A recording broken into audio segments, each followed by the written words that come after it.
Are you ready? Oh. Yeah? Yeah. Are you ready? Yeah? Mm-hmm. Are you? I mean, I'm ready. we're gonna cut. You cut it up until like... Are we though? Are we? Or is this part of it anyway? Is this just part of the whole intro? Is this the intro?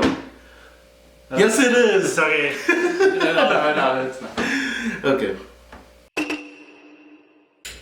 Welcome back, and we're Cards on the Table. Hey! I'm your host, Charlie, also known as Omega Illusion, and we have my friends.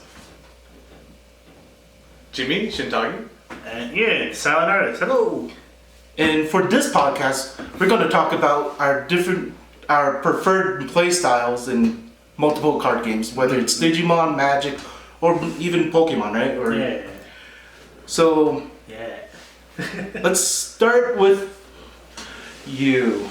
Wait, why not you? Jimmy. You're the host today. Well, you should be first. No, I should not be first. Yes, I you wanna. Do you want to roll a die for it? Yeah, let's. Where your But no, let's do rock paper scissors. Okay, fine. This makes the podcast a bit interesting, right? Wait, on go. On shoot. I shoot. So Shoot. rock paper scissors shoot. Yeah. Rock paper scissors shoot. Looks like I'm going first. Okay, Alright. so my favorite play style is mainly control. Oh god. Oh, you're the worst player. Why aren't you playing this deck then? What deck is this? Look at Daemon. Well, this is more like I don't think it's aggro control. control. I think it's very aggro. Yeah, like, it's pretty aggro. But like the thing is, you can change it down. You can play super hardcore control and not play aggro. Yeah, but I also want to play my favorite Digimon as well. Right? Okay, that's what I fair. mean? That's fair. But like, yeah, my favorite playstyle is control, then more aggro as my second favorite playstyle. Mm-hmm. So, Get out of that. Why would you stop people from playing the game? Wait. Well, So you control then aggro. yeah. Yeah, I know, but like, that's your deck. But like I said, I know I can play, but like I said, I don't really care for Lord Nightmon as Digimon. That's not right. my favorite. That's fair. right. I don't. That's why You like I. Crusader one more though? They're the same. So the control deck I play in the Digimon card game is Shine Greymon, where I flood my whole board with Tamers, and when I digivolve into Shine Greymon, I kill a lot of Digimon. I hate it. I just hate how you just. Because Oh god. I like the reason why I like control is I can pace out the game, right? Mm-hmm. Like control what my opponent's gonna do, Right. while giving me the advantage. I see. Like, because if they know I'm playing Shine Greymon, they're not gonna bring out a lot of Digimon, right? Right. And at that point, I'll bring out my Digimon or play out more Tamers that will get me ahead. So you go wide, I see. Yeah, Okay. yeah.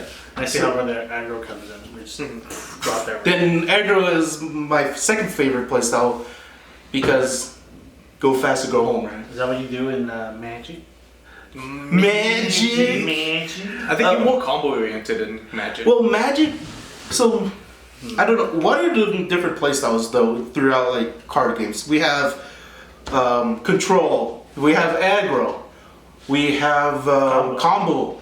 And then I guess Then we have gimmick, gimmick. like alternate win cons. Also, Well, that's like combo, but there's another playstyle in Magic called mid-range where it doesn't go fast, but it doesn't like Oh, tempo. it's tempo. Yeah, Okay, that's another tempo. name for it. Yeah, Mm-hmm. it's just like gradually gain advantage, but it's mid-range, so it doesn't like It's like set, like it's not doesn't go too far into the late game. yeah because you use all your resources in the mid game. That when you get to late game, it's a lot harder for you to win. Right. So you always like your strongest point to win is mid. You can't win early because you're controlling other people, like from winning in the early game. If they're playing a really fast deck, then you go mid, right? So kind of like Imperial Dramon. maybe. Mm, Yeah, blue kind of does that. blue has that gimmick. I feel like it's more like green. Yeah, green. Yeah, green. Like, Green you makes call it more green like control, a right? green control, but mid range is also like a different type of control that does a benefit. Like regular control benefits from extending the game, Right. like into the late game. The late game is where it thrives, right? Yeah. Yeah. Well, mid range is just the middle, Yeah. and then they try for the win. I find decks find that kind of playstyle though. It's very like, how do I describe it? You have to like know like the niches of the game. Yes. Because it's like if you miss your time, like timing is so important in those kinds of decks. I feel, or like that kind of playstyle, because like there's usually like a window to like see, and then if you miss the window, you kind of just lose it all. You know? Yeah. Because an example for Magic, if you're playing a mid-range deck, you have interactions for early game, trying to counter people if they try to win fast, and then mid-range is when you do your stuff. Right. And if you get countered, it's a lot harder to win in the late game because everybody's drawing their cards Right. and drawing into the pieces. Right? Right. So that's my favorite playstyle. So Charlie likes control, and then secondary aggro. Yeah. Okay. So before we go to mine, I just realized Learn that one sort of just everything. Kind of. But it's like it's P3 line though. Well, I feel like Lord Netline is more combo than anything. There's combo pieces, then you get control from those combo pieces, but you can also go super aggro from them. That's what's nice about combo, because it's like, well, I mean, you go ahead with your styles, but that's what's nice about combo, because you can branch out into different genres of playstyle. Definitely. Yeah, because there's more. I know there's a lot of different builds for Lord Netline, especially with like BT6 and later on coming out, because there's the electrified one where it's super aggro, and then there's also some where they just slow down the game, like super control. So instead of running like War Ground Mon for like aggro and slash range, they run like Kantoros Mon and then Interval Mon. Oh, the security. Yeah, minus security test, right? Security. So it just controls the whole board. Yeah. So I was like, huh. So from my experience, it's very much of a toolbox deck. Yeah. Definitely. Yeah. Because with that's another playstyle, I guess. Toolbox, yeah. I'm having troubles with it. but the issue with that playstyle is like you need to figure out what's best for you, right? Yeah, and what's best for your community if you're playing in your locals. Some stores will have different players than another store, and then you have to like sort of like change your deck up to like compete against them, right? I feel like people who main the toolbox style of gameplay usually have a a very strong general understanding of a meta. Yeah. You know, which because like you said, it differs from local to local. But then once you bring it up to like say the regional scale or the national scale, they have to like know. You have to adapt to a lot of situations Grylls this meta with what you have in your deck. Yeah. That's gonna be really hard. I'm sorry. That's gonna be so hard for me because like with our Evo Cup that's coming up and regionals. Yeah. That's gonna kill me because I'm having such a tough time trying to figure out what to do. Yeah. So I'm like, okay, I think the best way is 4 World Ground Mon instead of 3 and 2 side. I think I have something that might help you, but we'll say that for later. Yeah. Anyways, so let's talk about Jimmy's style. preferred playstyle. My preferred playstyle. I have 3 styles that I mostly like, but in order from like my most favorite to like the least, first one is aggro. Just go in super hard. Yeah. No time to think. Just go. Just don't think. Feel. Yeah, very bad for me because even though I love aggro a lot, my problem I've seen running into is I started to no fear everything. And like with aggro, if you don't win at that point, you lose a lot of gas. Yeah, yeah. So when I tried playing Omni Shoutmon, I'm like, the one thing I struggled is I'm like, okay, I'll gas out and blitz, and then it somehow gets deleted from security. So then I've done this one time where I racked up 4 blitzes. Four different Digimon with blitzes, but as soon as I swing, it dies. Swing, it dies. Wait, doesn't that deck run the trial deck tie that gives everything plus 2k? No. Why not? No, you don't because Why? The game. it's too situational. It's like But then a Goonimon. no, but then you play. There's only 2 teammates in my current build, Right. so there's only 2. Is it Matt or Ty? I can't remember. It's Ty, right? It's tied. Yeah, If it's plus 1 red, security. It's Plus the 1 1 plus security, security. And the it's- memory resetter. It sets memory to 3. I only run 2 of those because the rest of the deck is just turbo the blitz. I mean, I feel like the trial deck tie would be really good because like if you're attacking security like kind of blindly, wouldn't you want your Digimon to be bigger so that doesn't so they could live? Well, the thing is, with red, they have a lot of inheritable that gives the DP boosts. Yeah, because by the time you blitz, that's like, for example, let's say Z Greymon, right? That's 11k by itself. Right. With all the inheritables Yeah. it has, it'll be 15, 16k by the time it swings. Okay. With additional security checks. So at that point, there's no point in running the tie because every time by the time you go to blitz attack, which is when you should be, it's going to already have that. And then let's say you have Shoutmon DX on top, it's 12k instead of 11k. Right. So Right, yeah. it's super safe. And Okay. then so that's the argument of not having it because then it doesn't draw into your pieces of getting the Digimon out for blitzing. Okay. All right. Yeah. I guess that makes sense. Yeah.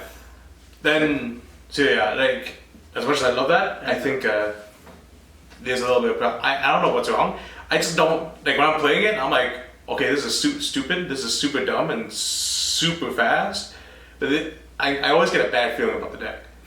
I don't know what it is. It's like a sixth sense. I'm playing and I'm like, it's not Maybe not you just need feeling to good. play it more. I feel I think I might have to play maybe it more. like change up your playstyle with it. because they know that deck does well in the PT5 meta. Yeah. So Yeah, that's why I was looking at it. I'm like, oh, this is stupid. But also, like, even if I go super aggro, I can also switch to playing defensive and start getting blockers out too. So I'm like, it's not like just one linear path. Like that's the main thing. Yeah. But I can definitely main branch win out. con, yeah. It's like, I feel like with that deck, you just have a lot of DP gain that you don't need to blitz when your opponent has a Digimon. Because if they try to swing, sure, you lose the security, but you just swing over and lose all their stack. Yeah. That's better than hitting security. That way you can build another blitz on the side. Right? Yeah, sometimes what I'll do, like depending on the board, I'll have a blitz out and one in hatchery, and I'll say, well, I not in hatchery like level 5, getting ready for blitz, and I'll move it out. So if they do swing, I will have like 2 Digimon. Like either they swing into 1 Digimon and I'll just Swing back, yeah. Yeah. So yeah, Okay. yeah. It's just I think I gotta play that deck a little bit more Yeah. because I don't know why I just keep being like I feel like a lot of people will be expecting it too. So maybe that might be a good pick if you're having troubles with Lord Nightmon. Because it's a lot more linear, right? Yeah, it's a lot more linear. Yeah, but then there's the argument of like Imperial Digimon. It does pretty much the same thing, a little like it maybe a little bit slower, but still. But you have Soul Ring Joe. I know. It's a lot more consistent, Yeah. in my opinion, with because you also have draw power. draw power, Lobomon. Like you have extra outs instead of just. Goonimon, it's the same thing. Yeah, but you don't have as much damage. Well, you only need one time to win with a Goonimon. Yeah, but it's that consistency, right? Right. Because, sure, get out of tie. That's it. But with blue, you get Davis. Oh, no, yeah. You get a card. And I think Ancient Greymon does better with a Goonimon anyway.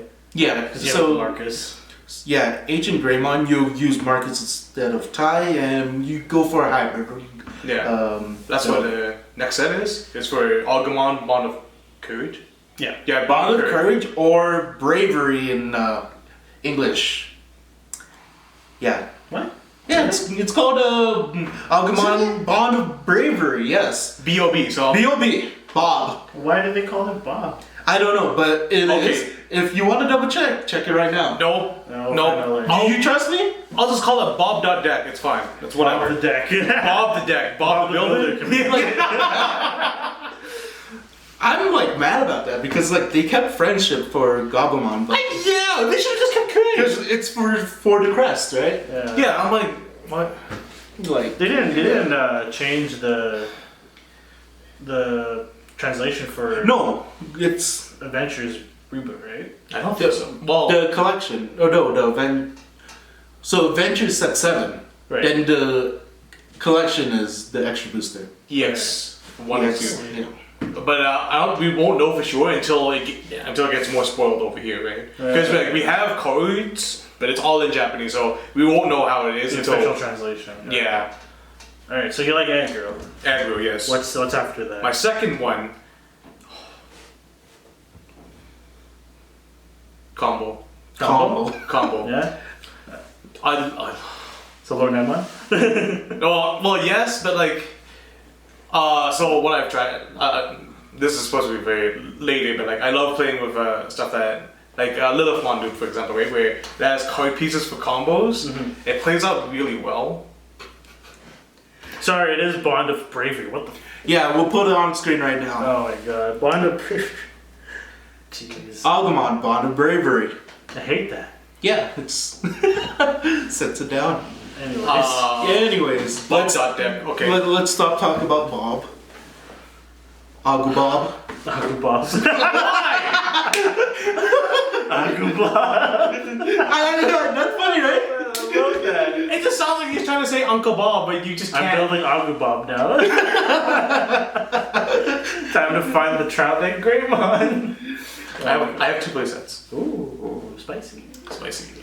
Those are not for sale, by the way, guys. No, yeah. Don't ask us. Don't ask. Don't ask. Yeah, continue. So yeah, combos is my second favorite one because I just love seeing cards just going off together, like good synergies. So like a lot of the times when I play with Magic, a lot of the cards I love doing combos. So I've been trying to figure out playing combos for a while for Magic because it's really tough. Right. Because I play Commander where everything's singleton, so trying to find different pieces that either do the exact same thing as this combo or just different combos in general. So do you play green in Magic? Because green usually has good combo stuff. Like Green is Um, aggro. Green is aggro. You Well, get a it's lot of aggro. mana fast. Yeah, that's what I mean, right? You get big boys, but Most of the because your stuff gets you more stuff to make big stuff. yeah, but that's not combo. green, it's technically getting you more resources because you get more mana, right? That's what you get. But like combo pieces are just card interactions that go well with each other. Oh, Like, okay. Yeah, those are combos. Yeah, like make infinite loops. Blue is very known for that. Yeah, blue is That's why- really known that's for why- that. Like, you can get infinite mana with Dead-Eye Navigator and Peregrine Drake, which, like, literally ETB untaps 5 lands. Then you pay 2 to have Peregrine Drake leave, come back, and untap 5 more lands, but you're like tapping, untapping, floating mana. You have infinite mana, Got it. Yeah. Yeah, that makes sense. right?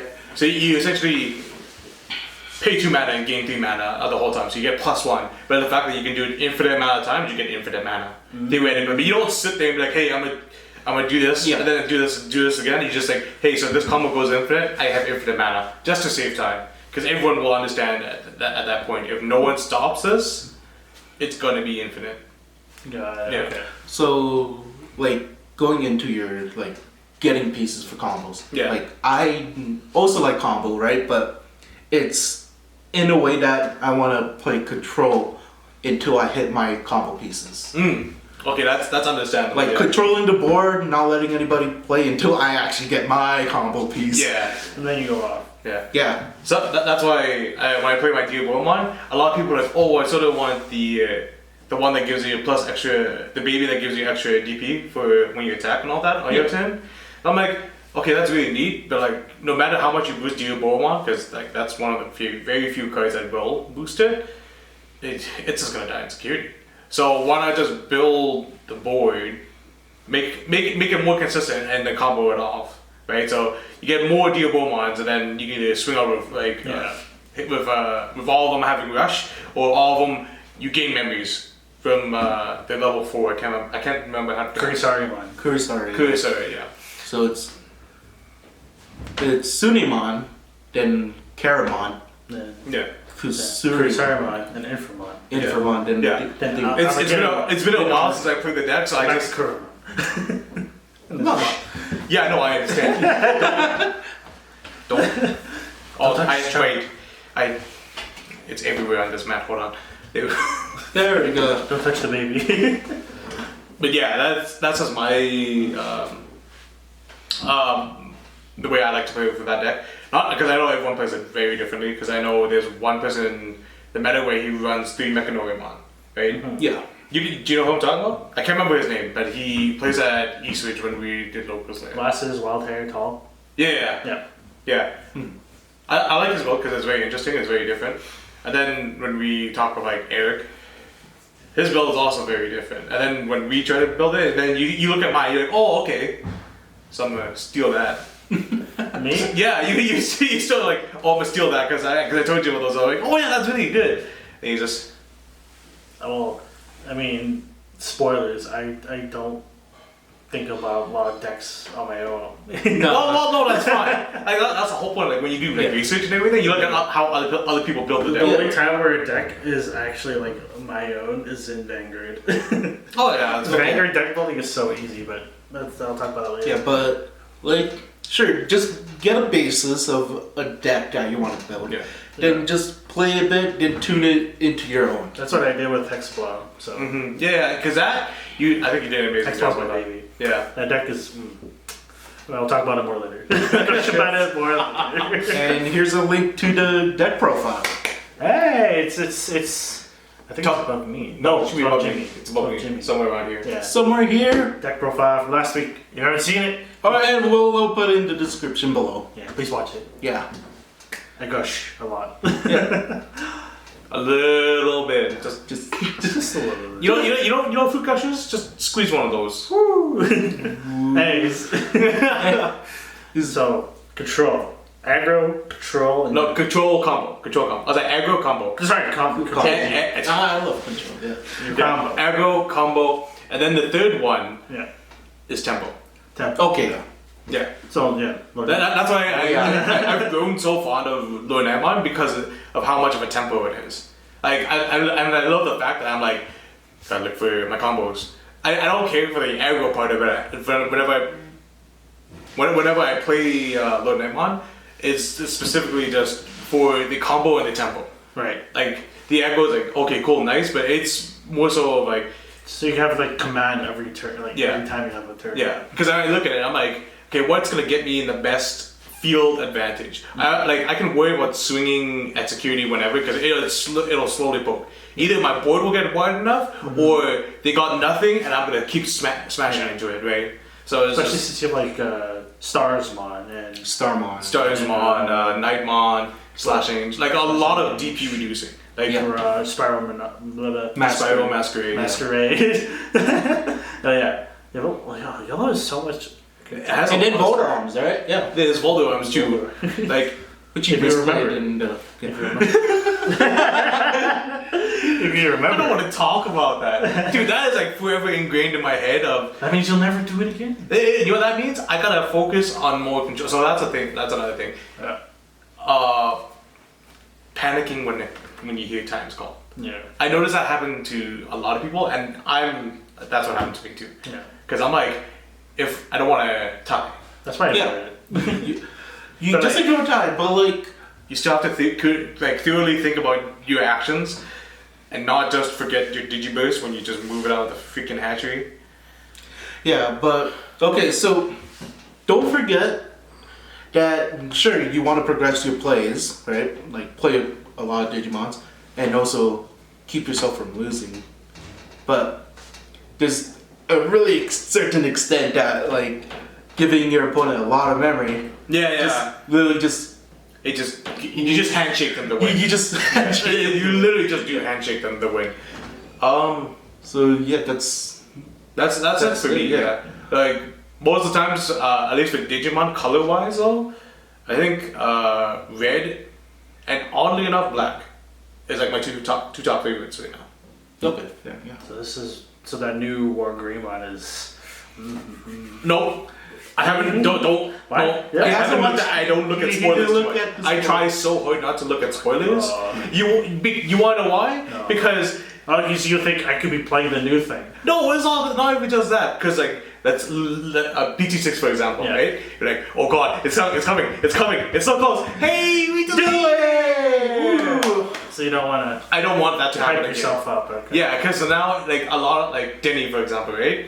So there's Denny, there's Fam, like in my friends group, and Marlon. We're all super excited for BT6, and then delayed. Like, okay, cool. Now none of them, they don't want to play as much because now they're like, We're tired of this set. yeah. I like set 5. But okay, but it's a good set. Don't get me wrong, but it's just like You want to move on? they've seen so much stuff from set 6 now. They're like, I want set 6. I want it. Okay, so now it's my turn Yes. to go.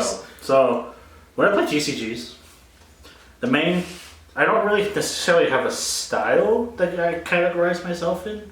What I look for when I play TCGs is the ability to draw cards, to play cards, to move cards, and to win before time.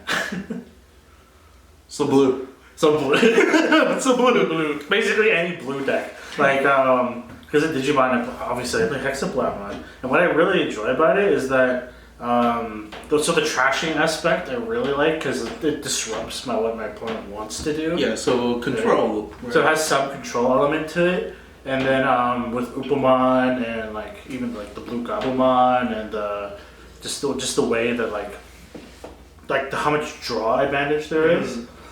Like that's what I really like about Hexaball too. I'm also playing my favorite Digimon in there as well as Gomamon. I don't think I'll ever. If I don't play a deck with Gomamon in it, I don't think I'll ever bring it to like a regional or like a national or anything. Like I mean, just like play like off-color deck with that one. with one Gomamon. The 2 cost to play Gomamon. Yeah, like if I'm playing like any deck that has any form of Gomamon in it, I'm playing it. Yeah, so that's what I'll mean. And then like, what else did I say? Like moving cards around, so combo decks too. Mm-hmm. Like so like in Vanguard, I play Grand Blue, Yes. which is like the zombie deck of Vanguard, and like With recursion, right? yeah, so cards from the drop. So that's why I built purple as well because I like. that Oh, aspect. okay, yeah. Because it plays with From it, yeah. the alternate zone. So yeah, with Grand Blue, there's just like a lot of things you can do with I'm specifically talking about premium. The overdress format and the V. it kind of doesn't meet what I want. Yeah. Right. I mean, overdress I play Orphist because you just draw cards. Yeah, you draw cards with your order cards, right? Right, yeah, within my That makes order, sense, yeah. Right, but with V, this is nothing because V is just big beats. Yeah, it's just really big guys and It's then big guys with very simplistic effects in my opinion. Yeah. But not as simplistic as Overdress. Overdress. Overdress. It's like I'm trying to catch my breath. It's like, ugh. Yeah, that's why I like premium better because there's just more things you can do. Yeah. Like if I'm playing a game, I want to be able to do stuff. Oh, Yeah. yeah. Like the moment I start the game, I want to be actively doing something. Like I mean, like with Hexablow, I kind of have to wait to build up to Hexablow. But the thing is that because every time you Digivolve, you draw a card, I don't feel bored. You know, There's always something new. There's always something I can like. So pretty much actions per minute. What can you do? Kind of, yeah. Yeah. It's like if I do one thing, what spouts off that? Like you know, the best way I kind of describe it, like you guys watched 5Ds, right? Yeah. Remember that scene where Yusei is like in this puzzle place, where like this guy is like has everyone trapped in somewhere, he has to get out, and he has to play memory, right? Where he has to like flip over X amount of cards. Oh, yeah. Okay, yeah. In order for him to have a turn. Yeah. Right? So you know how he does that beautiful mind thing where he goes, if I do this, right? This all happens. That's kind of how I think with like card games. Like if I play one thing, You're branching out into a different play. branch out into different things. Yeah. Right. But of course, I also have been to like many regionals before with Vanguard. Like I started going to regionals in like 2016, right? And I haven't missed one yet. I don't think. I think I missed one, but like. Was it last year? No, last year I played. Oh damn. Oh yeah, I played the online regional. Oh. Okay, yeah. So the thing that I always try to keep in mind is that there has to be something that I can always fall back to in case my branching kind of breaks. Yeah. So like. That's actually really. Yeah, that's that's really smart. Yeah. That's what I try to. That's what I'm bringing up with Lord Nightmon, right? So, like using my Vanguard example, like the last episode, I talk about how Vanguard has phases.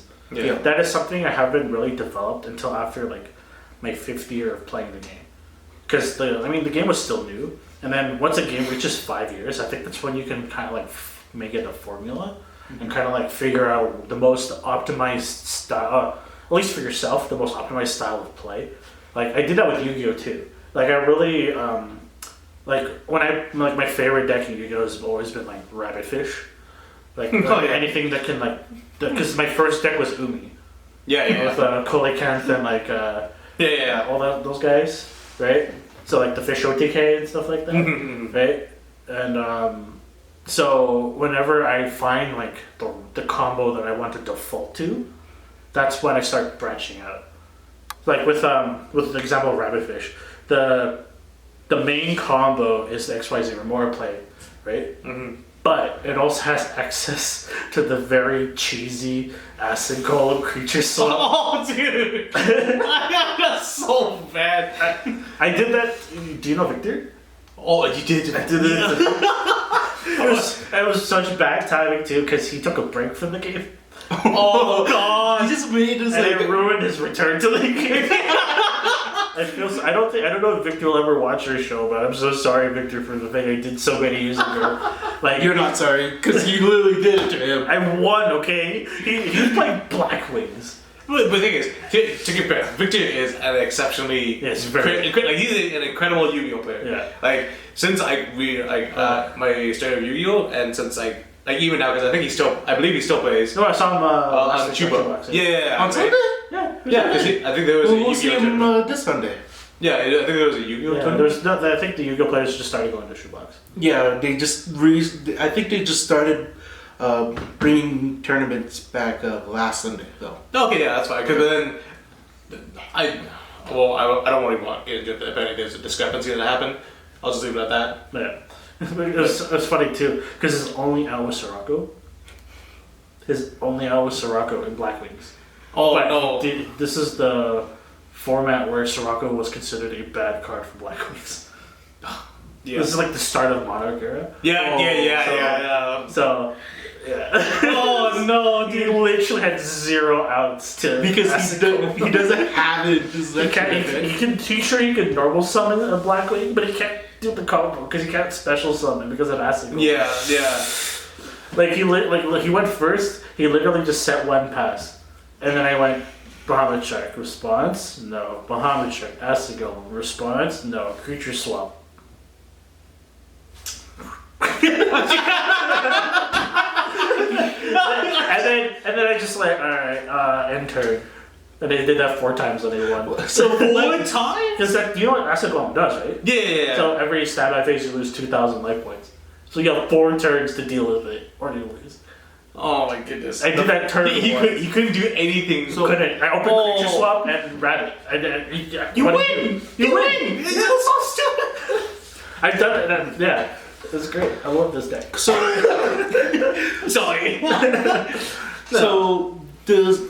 From what I've been hearing, it sounds like you like stacks. Is Kind of. yeah, a playstyle that just prevents your opponents from playing. With Hexablow, you can't swing with Kind of, I guess. It's because like the thing is that I mean I don't like control to an extent because like when I play controlling decks, there are still ways to out. Yeah, of course. Like what I don't like when I talk about control, I talk about basically 10 card negates. like in fairies. Yeah, okay. That's what I don't like. Or like Yeah. or like Lake Joker at its prime, where if your board was locked, that's it. Right? Yeah. Yeah. I think those are that's considered nice. hard. Or like infinite combos in Magic. Like not mana's different, but like where you like attack him infinity times, like stuff like that. Well, it's like But if you that's don't have an like- out, then there's no outs, right? Okay. But the thing is, But you win at that point right away. Yeah. but it's also at the same time, like if you burn all your resources and you can't now stop the oncoming infinite attacks, Yeah. I mean, you kind of just lose. You kind of deserve to lose, and I accept that. But it's like, you know, if they do that like before you even get to anything, then okay, that's a little bit Yeah. feels bad. I understand. yeah, like if you like with at least with Hexablow, all you have to do is get rid of Hexablow. But how? That's the thing. Yeah. It- It's like there's a lot of outs. Yeah. Like, Yeah. Well, I think that's what There's a lot of outs in Digi. but the thing is, it's like you have to rummage through your whole deck to find the out if you don't have it in your hand already, right? Yeah, but I think that's Digimon in general. Yeah, that's Digimon in general. Yeah. And I also don't like playing decks that are considered tier 1. Because, if you're, What if it's 0? well, tier 0 is kind of, it depends on how badly I want to win. Right? Like, if I'm going to like a regional or like, tier 1, never 0. Yeah. But you never said 0. and if You you don't do play some. Okay. Okay. So Now getting back to regionals. basically, like, if I go to a regionals and I understand the meta, Yeah. like, if I understand the format, like, with the Springfest regional for premium, which is the one that I really wanted to play, like, Yeah. Overdress and V were just kind of like, oh, I can play more Vanguard, whatever. But I really wanted to do well in premium, which I did. And I went like, it was like X2, and I finished the whole Swiss, so I did pretty well. I didn't top cut because my resistances were pretty bad, but whatever, I did good, right? The decks that I like, cause at the time it was like the Cancer 5, right? I'm sorry. That So please elaborate. So recently they were like banned finally because Bushiroad finally listed the community. Okay. But like there were five or six decks that if you faced it, you literally had no way to play against it unless you were playing one of these 5. So the top 5 decks were Valkyria on Genesis, Blade Master for Kagero, Nue Dial for Murakumo, Castile for Dark Irregulars, and there was, I think there's one more that I'm not remembering right now. But anyway, so basically Valkyrian and the Blade Master, they were basically 12 stand or 16 stand decks Oh, because they gross. had rearguards that could drive check. Yeah, okay. Yeah. Oh, so they just changed the rules. So Yeah. the moment you stand a rearguard that can drive check, It you don't loses twin drive. it can't drive check anymore. Yeah. So you don't. they killed those decks. Okay, And that's then what was it? Nui The Dial Murakumo. Yeah. Basically, it can stride the moment you hit grade 3. So your opponent can be at like grade 2 or whatever. And then not only that, the cards interact so well where you can build a full board. And then with the fact that they all can copy the name of the Vanguard, they become like 30,000 power each. Oh, that's gross. And then they can attack. And then the Vanguard's attack, when it attacks, you can only guard with cards in your hand. And not only that, every rearguard stands. Oh. And it's an Excel deck, so you have 1, 2, 3, 4, 5, 6, 7 attacks that are 30k plus. That's disgusting. Yeah. That's pretty disgusting. Okay. And then the Castile one, basically the Strag unit copies. You take 2 Great Thieves from your deck, you put into your soul, and you copy their effects. Oh. So there's a grade 3 Castile where it has 3 effects depending on how many cards cards you sold. sold? Yeah. So for the first 10, you get you can pick one of the 3. For the next 15, you pick one of the 3, and then 20, you get all 3. So the skills were I get to crit. The second one was Was it guard restrict? your opponent cannot activate auto effects in the guardian circle. Yeah. And then, So no perfect guards. And then you take a damage. And then oh no, there was a 4th one. So and the 4th one was your front row gains. Oh, no. Sorry, and it has a continuous ability that's separate from the thing where every time a card goes to the soul, you gain, I think, 2k. And then the second card that you copy was called Brufus, and its main skill is that when you attack with it, you can retire one of your rear guards, and you gain its power and crit. So not original. It's power and crit at that moment. Oh, that's. But it's on the attack. When it attacks. Girl, so you swing with the rear guard. Who cares if it dies? Because you're gonna swing with your vanguard. Yeah. Basically, you can get your vanguard to 100k with like 4 crit. Oh my god. And you can't use perfect guards. And you can't use G guardians because you can't activate auto abilities. Okay, so I understand why. Yeah. But the thing was with Grand Blue being what it was one of the few decks that can actually compete with the top. Because I'm gonna call a shout out Solid Vanguard because he got second place with Grand Blue, and I was just like, damn, they could have also been, but my resistances are so bad. And I also only played in one regional. In Springfest, you could have played all 3 regions. Oh, really? You played NA, Euro, and Oceania. Yeah. Oh. So there were guys that played all 3, and those are the ones that were like big in the Vanguard community. Well, if they take the time, yeah. But I did not want to wake up at like 2 in the morning to play Oceania, so and I did not want to play against Europe either. So I just played NA, and I did very well, all things considered. I think I got like 15th overall, so I did pretty well. I think. So I'm just baffled that people can run all 3 and can go top. Yeah. Right. Because I'm just trying to think about it. Right.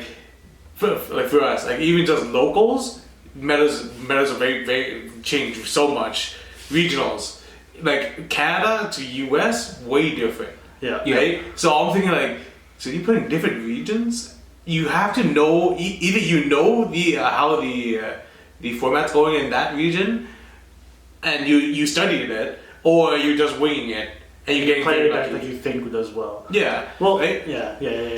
Because again, right, if you play something so often in your meta, like let's say for us, for example, right, for locals, for Digimon, right, I'll always expect to have at least one match with green. Yes. Because green runs rampant here. It's a very popular build here. Yeah. Color, because like there's different builds of it. There's the toolbox. I think it's just because Mimi is such a strong tamer. Well, yeah, it's arguably the best tamer versus TK for the yellow one. Yeah. I think those 2 tamers are like definitely up there. Like in terms of like setting memory to 3, those 2 are the top contenders. Yeah, the memory setters. Yeah. I think the overall best tamer though is Sword. Yeah, Sword. I knew it. Like in terms of what it does, it's I think the best tamer objective. No. As of right now. Okay. Because I feel like it's like just in the current format, in the BT5 format.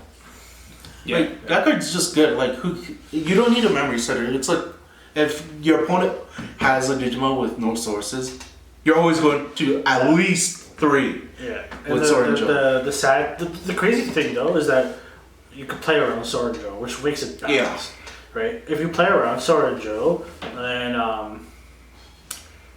you're not attacking. That's the one thing. Yeah. Because you have to, use your memory to make sure that you digivolve into a source, and you're also playing it kind of slow, which is what I want with Hexablau. Yeah, because it's a so slow you build your own boards. Yeah. So because like usually what I see people do is especially if it's green, I see them build a Nidhogg, right? Mm-hmm. But then usually when I see that, that's when I push out Hexablau. Yeah. Right. But never swing with it. And I never swing with it. And then I start building a second Hexablau in the security breeding. That's so genius. And then I start at the same time I'm also building on the board, so it kind of entices them to bring out Nidhogg, because if they can value off the Nidhogg swing, then they're more likely to do that. Mm-hmm. Like if I have 3 Digimon and one of them is like ready to go, if I have the Hexablau ready to go in my hand and it's like set up here, I'm going to attack with this just to bait out the Nidhogg. Yeah. And then after that, the Hexablau comes out. And then I start building a 3rd one, because then they are tempted to go into Chaosmon. But if they go into Chaosmon, they give me enough memory for the last Hexablau and I push it out. You know, that's actually so smart. That's what I'm sorry, so sorry to interrupt, but I've never thought about that way for Nidhogg. Yeah. Because I was like, how do I play about Nidhogg? I'm trying to think about how do I play. You literally bait it out. That's You can do that with Lord Nightmon. But I've never thought about it, and I'm always sitting here. I'm like, why am I struggling so much with green? It's like because I keep hand checking into that because I'm like, oh, but I get my engine ready, so I was gonna. If you start like the thing, there's two ways you can go about it.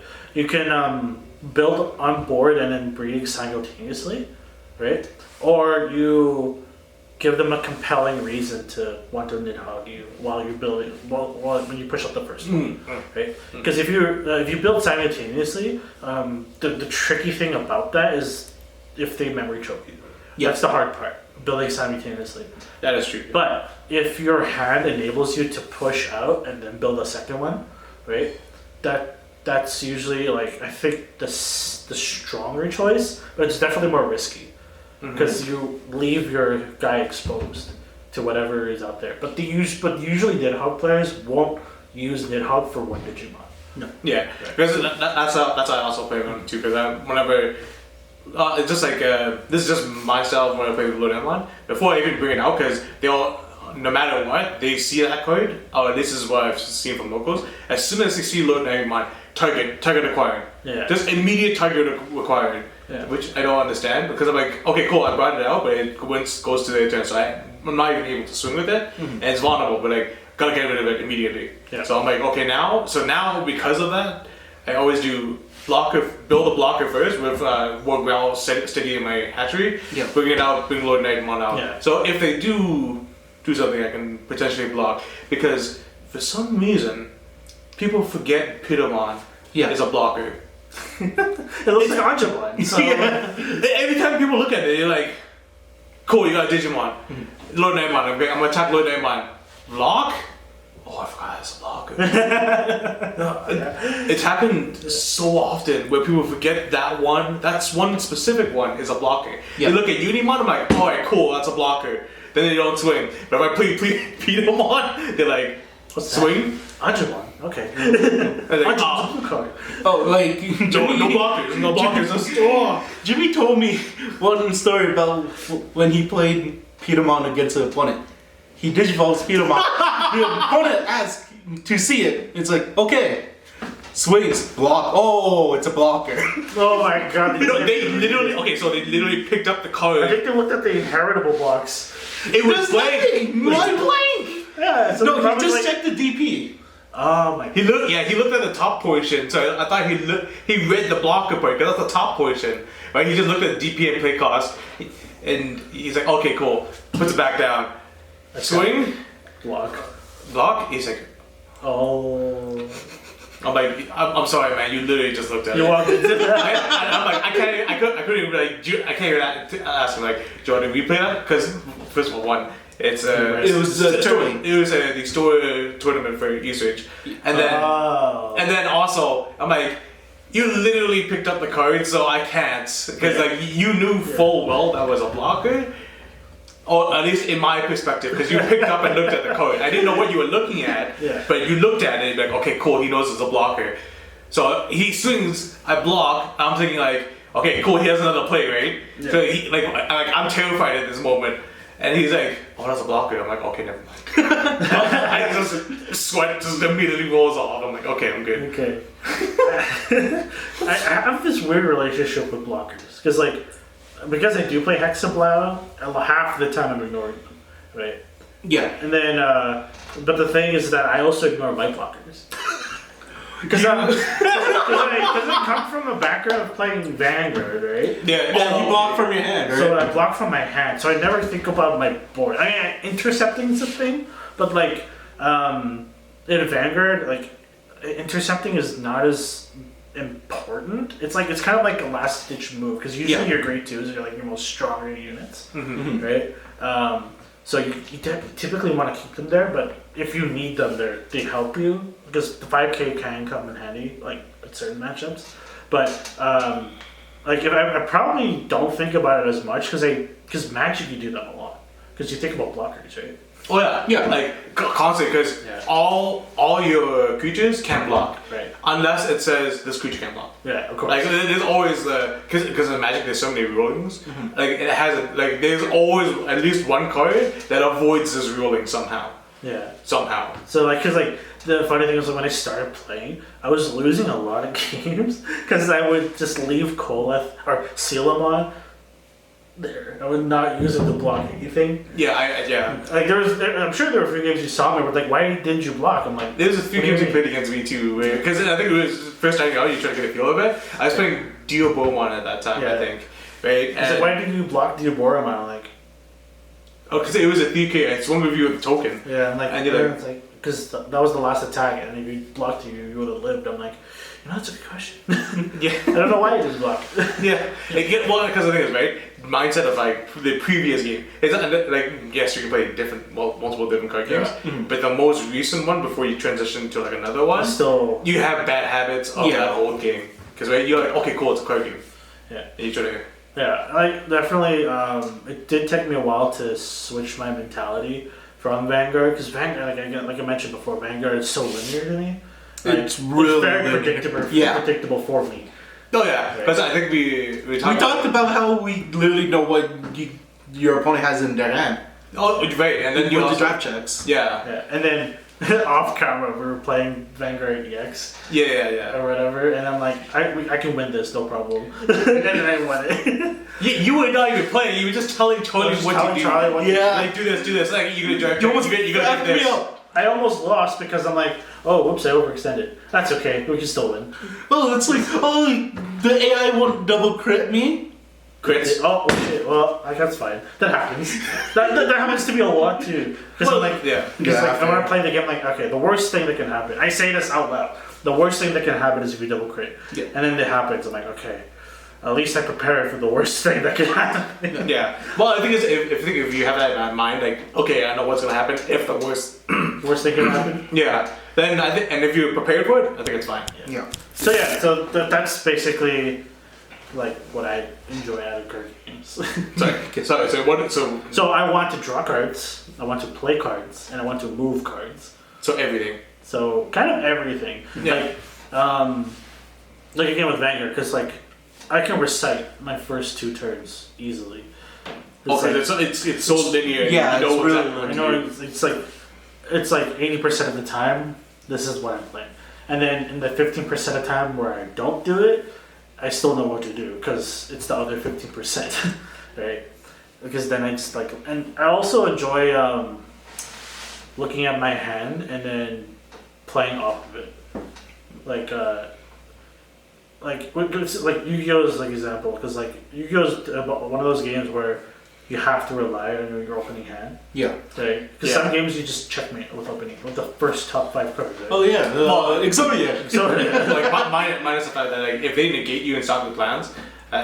Yeah. that's why I mean negates are fine. I think having that interactability between players is good, like, but it depends on the like how big it is, you know, because it's like timing your thing to stop one gigantic attack that would potentially end the game is good because you would have to have it and then you have to deal with it, right? Like, you know, a well-placed mirror force, right? For example, right? Because sometimes you can like use mirror force too early and then lose because you did that, right? Yeah, because you wasted it. Consider like that's the one thing I've had so much troubles in Yu-Gi-Oh is like. When do I use my traps? What's like the best opportunity to use these cards? Yeah. Because traps. Well, it's hand traps, and just like responding in general. Yeah. That was the hardest thing for me to grasp. Like in general, it's gotten easier because I've aged. I think I've aged, and went to Magic because stuff happened in Yu-Gi-Oh! And it's pretty sort of just. Yeah. I mean, I'm sure a lot of us had a burnout with Yu-Gi-Oh! At some point. Yeah. But yeah, so I'm like, okay, cool. I didn't think of it as a negative way. It's just like. I just needed to move on. Yeah. I didn't do something else. I wasn't talking about that. I was talking about like negations and all that. Like yes. That's too crazy. Yeah, like at least in Magic, it's like you have a set few that you know. Like there's very set amount of cards that you can do it with, and in Commander you only see one of them. Right? So you're like, okay, cool. Is any of these gonna pop up? Yeah. Can they recycle them somehow? It's just like, I feel like if I took the time to like actually sit down and look at modern Yu-Gi-Oh as it is, maybe I might find some deck that'd be super niche. But like, I don't know. It seems like Konami is doing this weird thing with their ban lists where they want their latest deck to do well, but not kill their meta. So their ban picks are usually like there's only I think like Skyfort or something, whatever that's called. I don't know. Like it's just some sky themed machine deck or whatever. I think. Yeah. I'm sure people will correct me, but like there was this one ban pick that recently, or one card that got unbanned, that like limited to one, and because I watched, I think his name is Simo, because it just showed up in my recommended feed. I'm like, all right, I'll watch it, right? And then they unbanned this like one card that basically enabled this deck to come back to the meta, and this deck is like pretty new. It's like it's one of those link decks. Yeah. You know? I mean, I think every deck is a link deck to some degree, but like, yeah, it's weird. It's weird how Konami like decides. I think this is for them. I haven't looked at modern Yu-Gi-Oh, so this is just from my perspective, not like a full detailed about the meta and all that. But I think it's just trying to, because from my previous plays of it. It's just trying to move the product a lot faster, and then the black market or the secondary market, right? Yeah. A lot of people are trying to get cards, trying to move cards around because like there's deck's meta right now, play it while it lasts, and that's the thing that brings me out a lot of Yu-Gi-Oh. Like every couple months, it's like all new, and then because the thing is the price of the deck doesn't go down. It's always like a minimum threshold of like.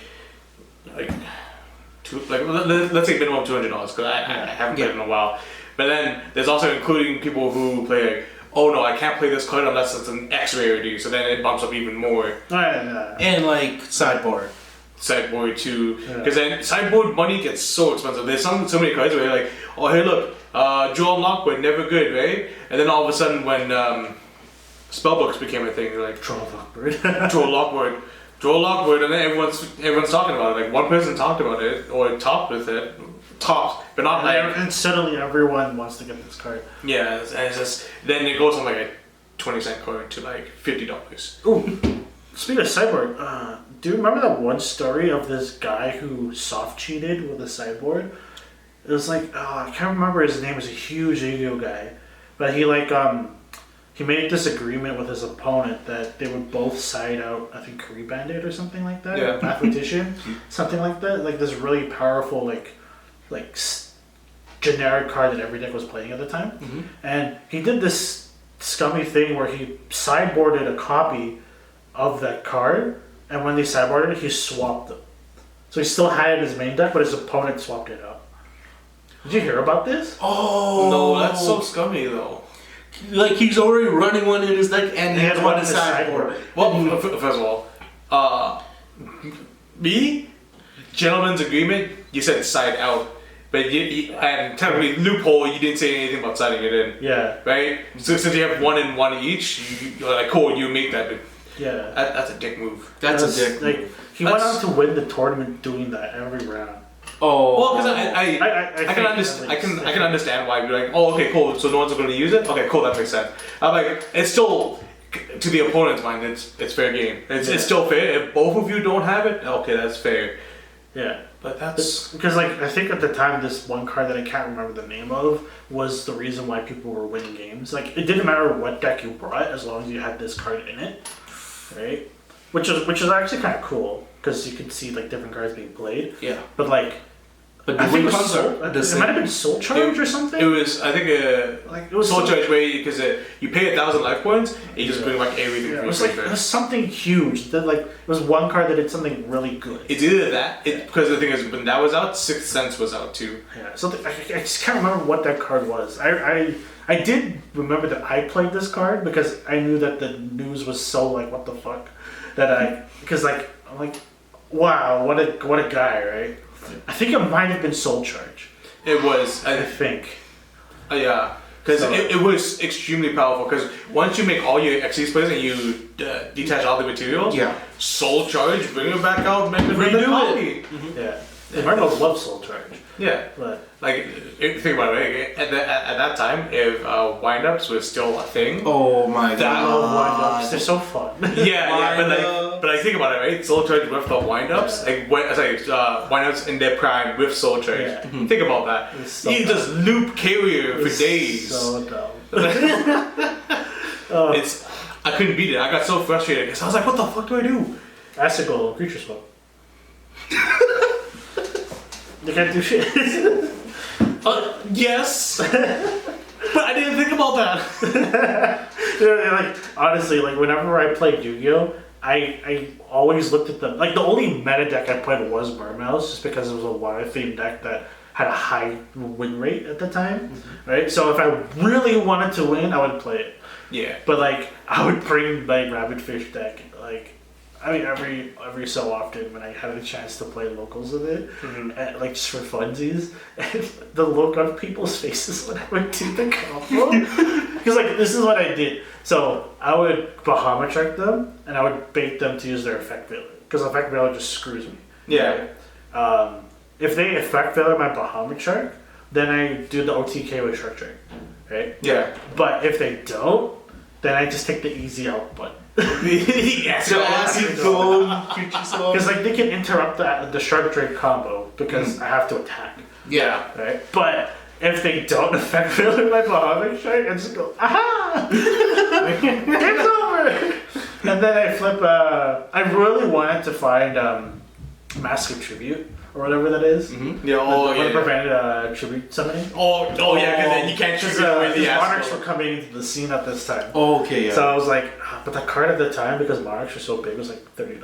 Yeah, it was like, no, because it wasn't reprinted too. Yeah. It was like a really old card, and it hadn't had a reprint in a while. I think it had like 2 prints of it. Like one I think one was released as a special edition. Yeah. And then the other one was just like a regular one. The original one, right? Yeah. It was like a $30 common. So I was like, I was never gonna find it. Yeah, I was looking at it, I was like... Yeah. And I was like, that was so fun. I loved seeing, because Rabbit had 3, and like the consistency of the deck was so high, and like nothing could stop it. Like literally at that moment in Yu-Gi-Oh, Special Summon was like the only summon. Well, you still had normal too, but like very very rare, because unless that normal brings out another special, you really, or if it's a card that you need to get like a destruction effect off of. It's like not gonna happen. The only way that a lot of people got out of that was if they tributed it, but most of the time it was like a 2 tribute monster, right? So they didn't, and they could only have 1 normal summon a turn, and they couldn't special summon. So it's usually just Acid Golem and the monster. So with Bahamut Shark, I would just stack it to the face down and then just pass turn. And even if they were able to get rid of it, they were so crippled to the point where it's just like game's over. Because I would just well, you have to burn so much resources to get rid of it, or else you will die. And then the next turn, I'll just do it again. Because Rabbit was at 3. Yeah. So like, why wouldn't I? It was so great. Ugh, so fun. I miss the days when Yu-Gi-Oh was like a homebrew deck could like win worlds. I think it did at one point. It was like a deck that like everyone copied after, because it was like it wasn't a specific list. No, sorry, it wasn't a specific archetype. Yeah, it was like a homebrew list. This was like back in like 2011. Oh my god. I don't know. Those were good days. Oh yeah, because like that's what I mean. Like with old school Yu-Gi-Oh, a lot of homebrew like there's so many decks. Like you can just play it out and you'd be like, no one knows what you're playing. Like Rabbit. Oh no, I remember what it was. It was Rabbit Dinos. Oh yeah, that was sort of classic. Yeah, it was Rabbit Dinos that won, and everyone was playing Rabbit Dino. But then I was like, no, Rabbit Fish. Rabbit Fish. Rabbit Fish. Yeah. I would also, in this list, I remember I also played Gravity Bind. Because like, so you can contribute away the Acid Golem, you sort of sit there. Yeah. So that was like another backup plan that I had, and then I had the Fish OTK as well with Coelacanth or Coelacanth or whatever. It's the Deep Sea King. I'm like, that was so good. And then okay, have you been keeping up with Yu-Gi-Oh at all recently? Little bit, like mostly watching. Like they do a stuff that it's been released and all that. So the latest set in Japan right now, I believe, is like a water themed set. Ooh. And they brought back remember that like old sea serpent vanilla, the blue one with the fins. Oh yeah. Ryukushi or something. Oh yeah. They brought it back because I think right now their campaign in Yu-Gi-Oh is to bring back like old cards. I They have noticed two that. effects. Yeah. And you pick one or the other during your main phase. So it seems to me that they're bringing back Umi, like the concept of Umi, and I'm just like, oh no. Oh no, Don't do this to me. We're going back. We're going back for just this. I don't want to go back. It's like I think like the old like the collective cards and all that, like the old movie cards are like dirt cheap. I'm pretty sure I could get back into Yu-Gi-Oh with like very little like $20 Investment, yeah. Yeah. Not that I want to. I don't think I ever want to do that to myself again. Yeah. But like It's a rabbit hole. Don't do it. Yeah, but I sort of just want to make that Dragon Maid one. Okay, Oh, yeah. that's fine. I also want to make the VTuber deck. Oh yeah. I tried it on YGO Pro. Yeah. But like, I did not understand modern Yu-Gi-Oh at all. So like, I look at the list, and because I'm so used to the main deck being useful, being good. I look at the main deck, like all the monsters are tiny, and I'm like, how do you win? Extra It's deck. extra And deck. then I look at the extra deck, It's like and big then don't balls. that make sense? Like the Link monsters, like I still don't truly understand. Link. So like I understand how you do it, Yeah. and like, you can like swap out stuff like that. And you use a link level to link summon into another monster. Yeah. But like The arrows, right? Yeah, Yeah. the arrows. Like I still don't get how the VTuber deck wins because I look at the cards and nothing seems like these checks. So it's like unlike Synchro where you need a tuner. Yeah. And Overlay with XC's requiring the same level. Link's is just restrictive like creature type or Yeah. attributes, right? they'll have to be effect monsters, right? Yeah. Yeah. And it's not that hard, No, right? Yeah. So But like what I didn't understand because like I read the cards. yeah. And it's like, when this dies, you do this. Or when that dies, you do this. And I'm just like, okay. And then I look at the main deck, and nothing kills my stuff. I'm like, what's killing my stuff? You link the links. Right? And then I try doing that, but then I just don't know how to sequence it. That's my issue. Okay. Right? It's like, what do I do? Because I'm sure when It's Link started, a combo. Yeah. You loop different links into other links Yeah. and make it stronger. like I'm sure if I followed it when links were new and like you could only play link summoning, I hated that by the way. I hated Yeah. that. Master Rule 5 was the worst because they essentially killed everything that wasn't the Link deck. Yeah, pretty much. Now they took that off, I'm like, thank God. Yeah. I play Rabbit Fish here, but But they still kept the restrictions with Pendulum though. no, yeah, they that's fair. Yeah. That's fair. Because I think pendulums as No, they it's- were was too much. So like Because points are still playable, they just have two less spell slots. no, that's not what I meant. It was just that when you bring out a monster from your extra monster zone, Yeah. and if it's a pendulum monster because you like sacked it in to Yeah. bring it out, right? You need to put into your extra monster zone or onto a monster zone that's pointed at A link, okay. a link. Which is fair. Yeah, Which is fair. I mean, like, if they were from your hand, you just... yeah, because it's like, oh, pendulum, monsters out, link summon out a monster, have more slots, then pendulum summon them out from extra, right? Yeah. But they lifted the restrictions so you can synchro summon multiple, right? Yeah. And exceed multiple, right? Yes. So like the old strategies like Rabbit Fish and all that. So like that, it made those decks a bit stronger because you have an extra monster zone. Yeah. Because, yeah. Like you have one more rather Did than you take the other one too if it pointed? no. No. It's like you only can take one or the other. Oh, that's weird. I don't know where I heard this, but I thought there was like a smile you can make. Where you go from one zone to the other by pointing at it.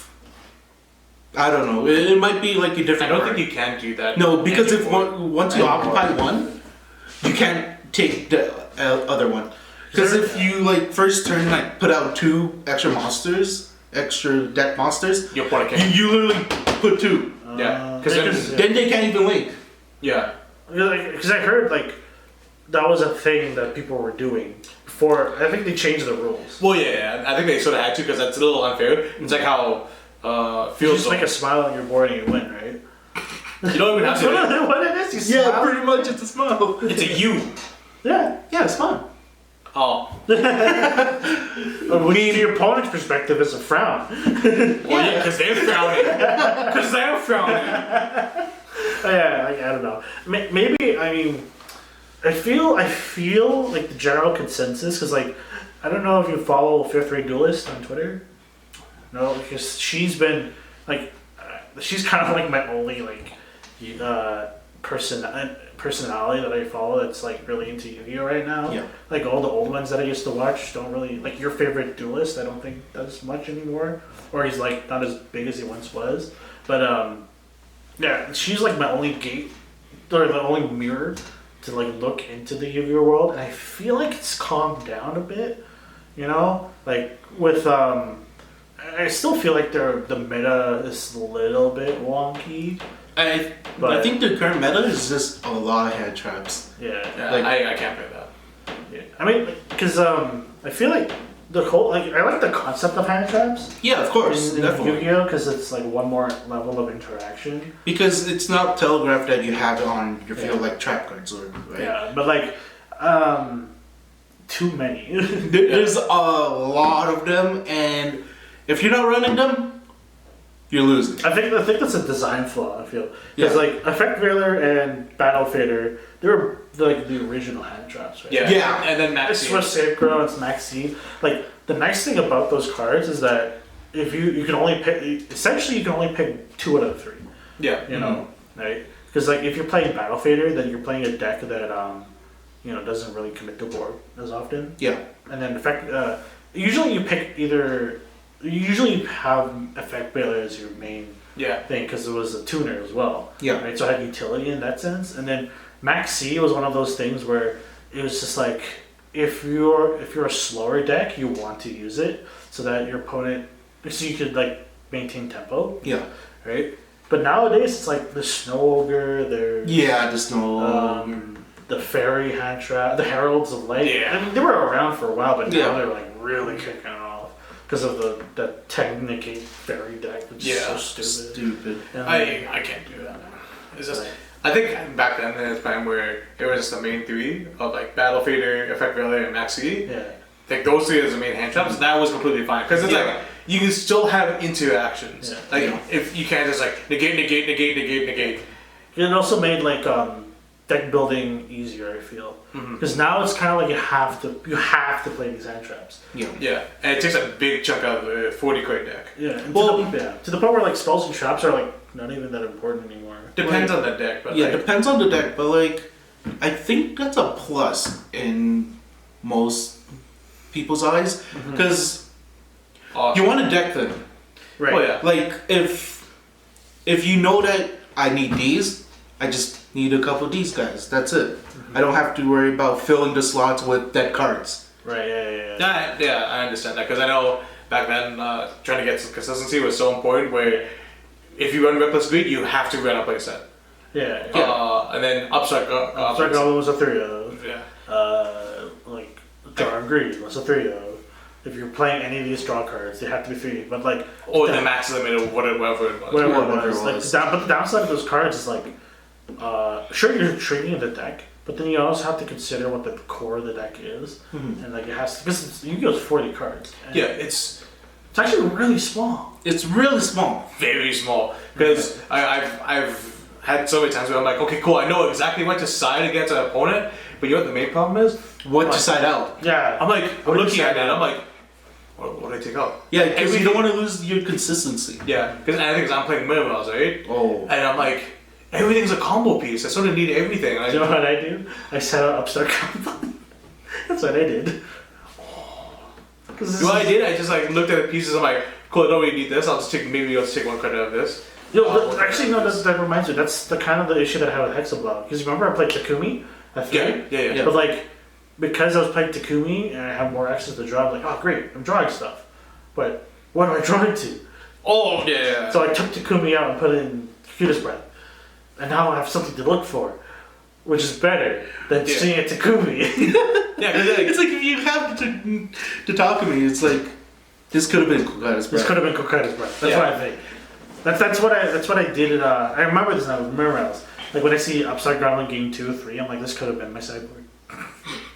That's what I think. that's actually really smart. Yeah, I didn't think about that at the time because when I got to Yu-Gi-Oh, I was my mindset was not really there to play card games. Mm-hmm. I was very new to it, so because it was like my first one I ever played, so I was just like, just play it as it is, and I tried so many different decks. I'm like, cool, I get like the core essence of it, but I can't branch out. It was so hard. I didn't know how to branch out.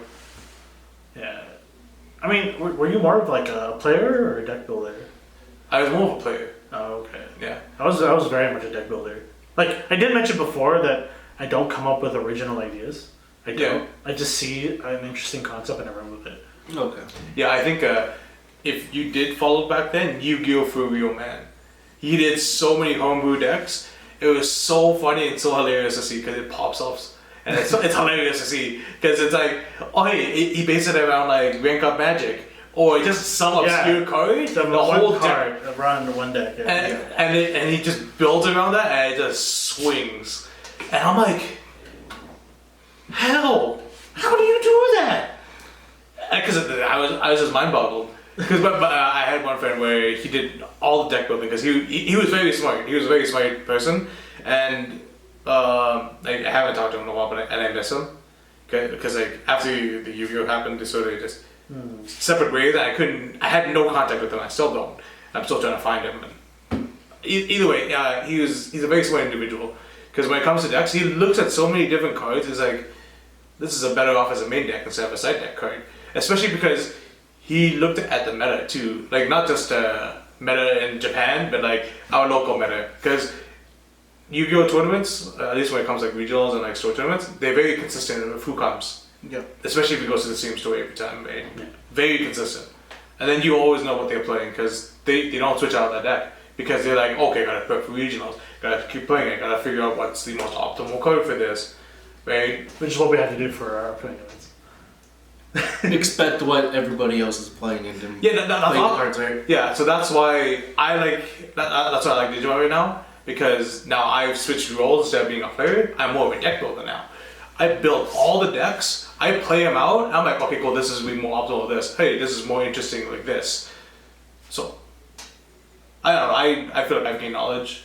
I've matured as a person as well. But I'm like, dude, this is incredible. This is incredible. I love this, and it's so well balanced. At least in my opinion, I think Digimon's like the most fun I've had for card games. This actually branches well into my the thing with Vanguard because I mentioned how easy deck building in Vanguard is. Yeah. Like I don't know why the Vanguard scene doesn't really talk about this. I'm not trying to call out any of my friends who are Vanguard content creators, but no one really seems to talk about like deck building fundamentals. I think the only person that I've ever seen talk about this concept is True Champion Steven. Do you guys know him? Who? True Champion Steven? Oh yes, Yeah, of course. Yeah. He plays all the cards. He plays all the cards. Yeah. But like he talks about like I can't remember word for word since it's been a while since I watched this video. Mm-hmm. But at least for me, like when you're building a deck, one thing that you always have to like keep in mind is what's your end goal. You know, how do you start the game, then how do you win the game? Because like, have you watched No Game No Life? Yes. Of course. Right. Yeah. You know how what's his name, Sora? He mentioned he quote, I quote him like, the moment you step into a game or start a game, you've already won. Well, the thing is how do you make sure that it's true? Mm-hmm. Right? And this sounds like a total weep thing, but go watch No Game No Life. Like, if you want to like get a good mentality on playing games, like it's one of my favorite animes for a reason. But don't watch it if you don't. If you can't handle lewdness. Well, yeah. yes. I'm just talking about if you want a season 2. No, don't expect the season 2. Read the light novels. Anyways, so yeah, like with Vanguard and Premium, I know that I want to. I know how each checkpoint that I reach, I know how to get there. Mm-hmm. Right? So when I'm building decks, The nice thing about Vanguard, it has a grade system. Right? Kind of like Digimon, but it's a little bit different. Yeah. So when you look at like your grade zeros, those are usually your triggers. But then there's like tech grade zeros that, depending on what client you're playing, they might come in useful. And then there's your starter, which is also like usually the V starters are like the best ones because you draw or get a quick shield. This is more hand advantage. And then your trigger lineup is usually just crits and heals. You know, nothing too fancy about that. And then your grade 3s are usually like your main key pieces, right? They're boss monsters, the ones that you obviously want to ride up into. And they're the ones that, like, when you're not striding, they're the ones that help you protect yourself because of their effects. And then when people talk about grade 2s, grade 2s are inherently the strongest units in the game because not only can they intercept for you, right? They're not only like an extra card on the field that can protect you, but usually they have like the important skills like combo off, right? Like for example, Powered Swordsman Calling Bard can call another card, right? Or Broken Heart, Nurse Broken Heart, whatever. She's an Angel Feather unit that if you put a card in the damage zone, that unit and the Vanguard get 2k. So it's like very like grade 2s are like the strongest units in your deck, right? But then when we look at grade 1s, the way I look at grade 1s now, because before they used to be just boosters. You know? Yeah. They used to be like just or stride fodder, right? Like because but now I look at grade 1s as more of the defending cards. Because like sure you have like cause Sentinels are grade 1s usually unless you go for the draw ones. You also have like the strike fire like the grade 1s. If you're not playing them on the board, you need tools. Them to do something when they go to the Guardian Circle. Yeah, or they have really big shields. They do something else amazing outside of the board. Because like a lot of people that I see still treat grade 1s as like boosters, right? Maybe it's just because I play Grand Blue and like, it doesn't matter because I just build a board like that. But with because I do like look at other decks and how they function, and I still apply this kind of like mentality towards each grade. Yeah. Right. I kind of see that with I kind of do that with Digimon too, in a sense, because like a good example is like Suburimon, the fish, the one dropped for Digivolve. The level 4, yeah. Right. Like I see that because it's usually people switch or tilt between the fish and Gurimon, right? Yeah. Because they're both effectively the same card, but one's a 3-drop and one's a 6-drop, right? Yeah, for play, but they have the same Digivolve cost, right? And I think it depends on. Because I think every color has a card similar to those two, right? Yeah, of course. But I think it depends on what your aim is. Because if your main goal is to get to your mega, you want to use the 3-drop. Because if you don't have your rookie, you can just play it, right? Yeah. But if your main thing is to like, I don't know, be aggressive and combo off of the thing, then the 6-drop one is good because it has 6 DP, and most champions are not that strong. No, right? So it's very interesting because I think of myself more as like a deck builder at times, but I do love playing because I like to see my my decks do well, and that's how I like want to get notoriety. He's the guy that built that deck, right? So the reason why people like play like the 3-drop or the 6-drop is it depends on the deck. Because sometimes you want the inheritable of your rookie or your Digitama. Yeah. And like they rather play the 6-drop just in case if they need to go over a blocker. Right. Rather than reboot like if it's black or something. Yeah. Because I feel like if you would play the 1-drop for 6. Yeah, because it's like or like in purple with Meramon. Because it's a 5-drop. Because what was it? It's because how it is with Mechanori, that's a 6k. Yeah. Gorillamon just crashes. Right. So, but with the Turbier, right? Yeah. It's a 3K. It's 3K, right? Yeah. So that's why it's like It's that great trade-off, but I think it just depends on how badly you want to get to your megas. It also depends on how consistent your deck is. If it's something that you see happen to be break often, you might lean towards more. Oh, I'll just grab the 3s because then you can potentially choke. Well, you can say make the same argument for 6s, but you also have more higher chance of not giving them as much memory.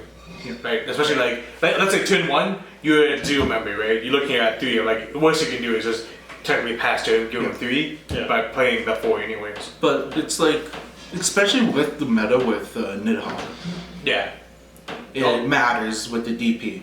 I don't think it's just Nidhogg too, because it's like Yeah, there's a lot of Also, Digimon where 5K that's the minimum threshold for a lot of effects. 5K or less, delete. Like Shot 1 DX for example. Right? yeah, definitely. 5K or less, gone. And whenever it just puts in a Zeke or an Omni Shot 1 underneath, popped and gone. Supremacy Cannon. Yeah. Supreme Cannon. Supreme. I mean, it technically does that, but It's not the name of it. But yeah, I think that's why a lot of people try to play 6s, because right now there's a lot of ways currently to just delete 5K or less. Yeah. I don't know. I feel very comfortable in the set 5 meta. I'm kind of glad that the Evo Cup and the regionals for NA are set 5. Yeah, because honestly, I'm looking at set 6 and I'm like, because I'm planning to make like at least 5 decks already. Yeah. I have like as soon as set 6 releases, I just complete the decks because I have all the cards ready beforehand. Because I was prepping it for the actual date in like October. The October release. Yeah, and I'm sitting here. I'm like, cool. I got money saved up. I can buy a case. I got this. No, not so much because I'm like, I ships. Yeah, I forgot about it, and then I'm like, oh shoot, all my extra money sort of went to my tools for work. So I was like, shoot. Well, I mean, you're still getting a case, right? Yeah, he's still getting a case. Are we gonna crack you open on camera? Or maybe like a box. Just a box, not a case. I mean, we can do a case, and then we'll just highlight.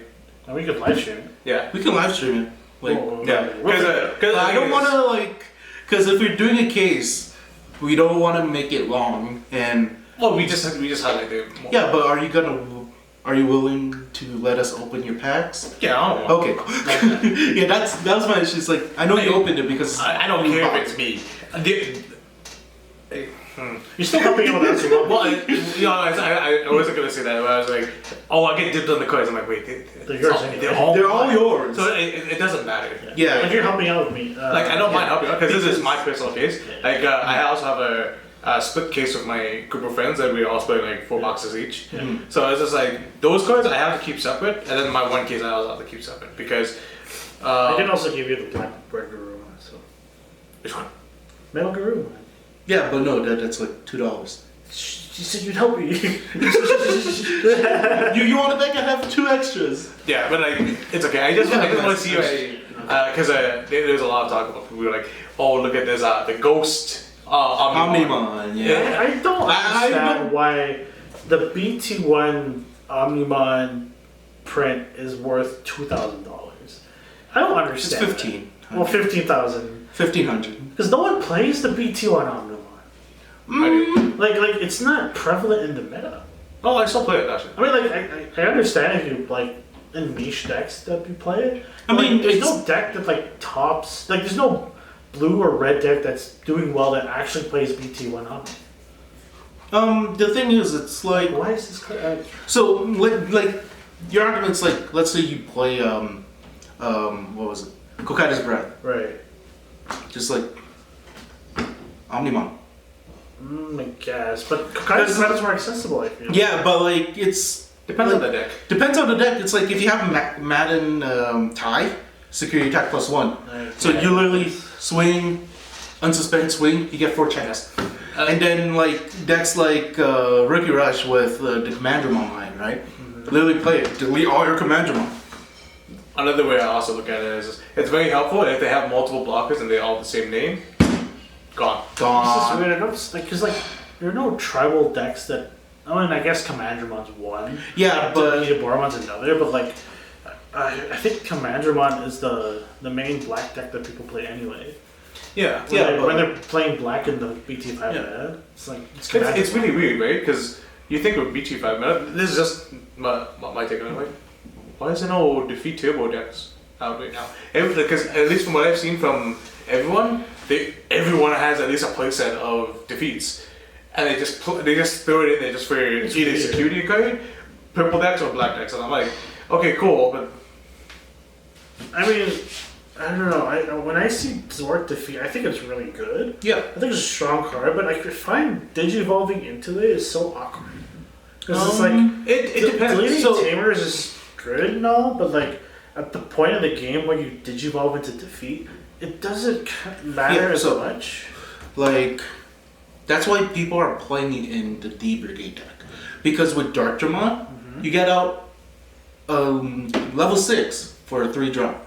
Then Digivolve into Zwart defeat, deleting a Tamer, and like, you want to deal with a big guy keep on swinging at you, or kill it, making me kill another of your Digimon. Yeah. I don't know. Maybe it's just.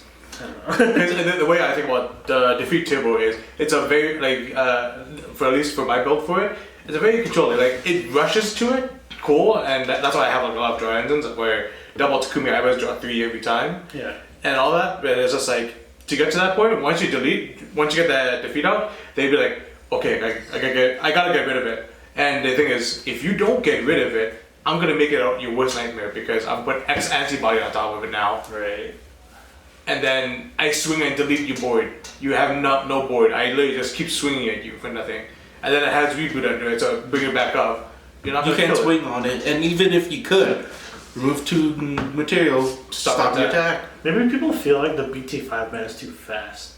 I think it's because of Lord Naimon. Yeah. Yeah, but like also for like our local meta, I think there's maybe you always see 2 at most at a time in a local. Right.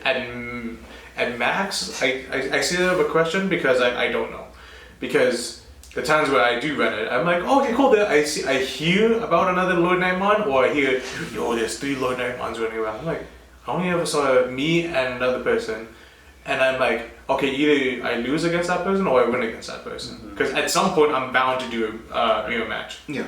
Like I don't know why. It sometimes doesn't happen, but majority of the times, I think 3 out of the 4 locals I've gone to, or / store tournaments, I faced a Lord Naimon. And it goes either one or 2 ways. Either the first one, harshest one I've ever played against, because it was my first one. I'm sitting there, I'm like, okay, I kept the mindset of whoever brings out the second Lord Naimon wins. But that's how it works. That's whoever gets wide fastest.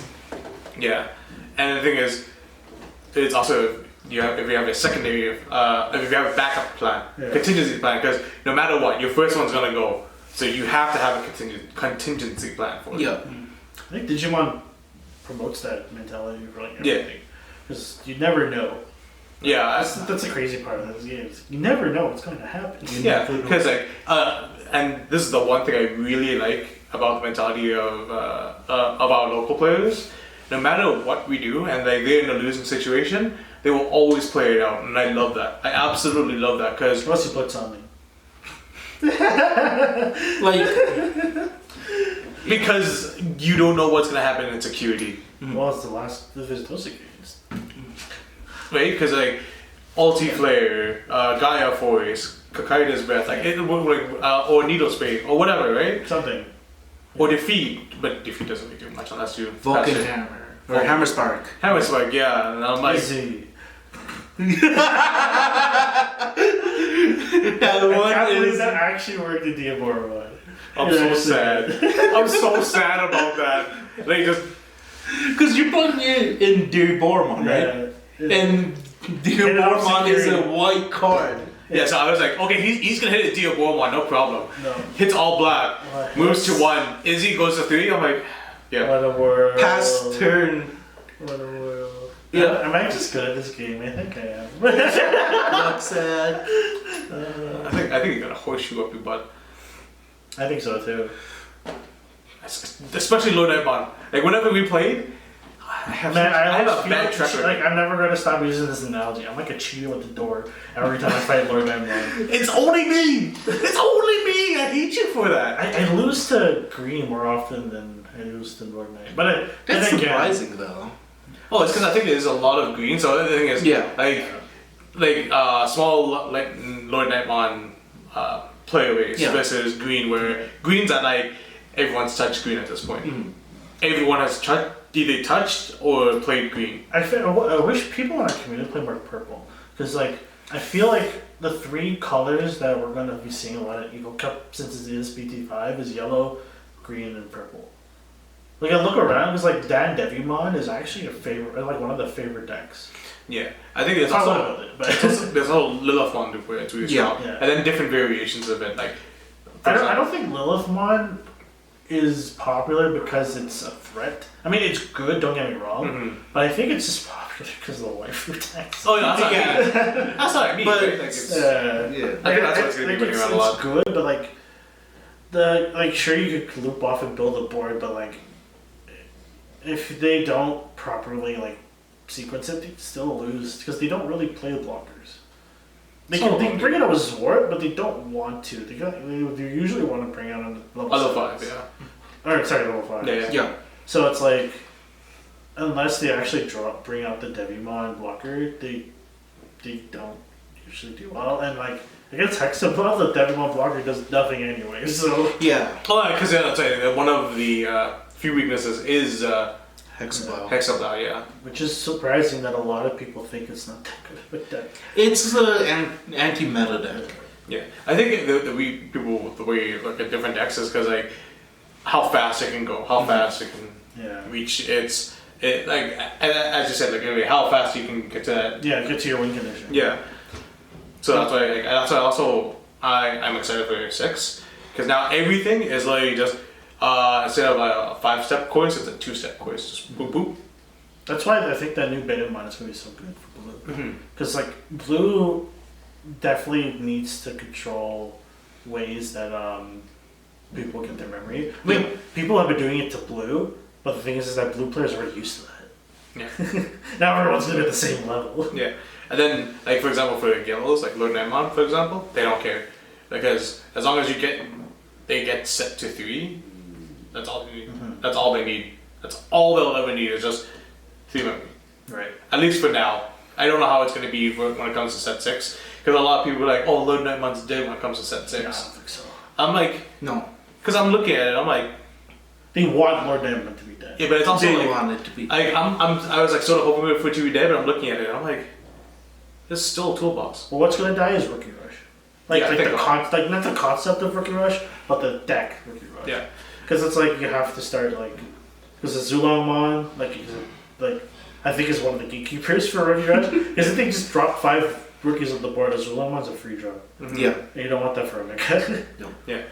I also think the one thing I'm really terrified about BT6 though is the new security control. I think we've talked about it a couple of times. Yeah. With the Beelstarmon build, where Right, it's, the 3 Musketeers, right? yeah, I don't know.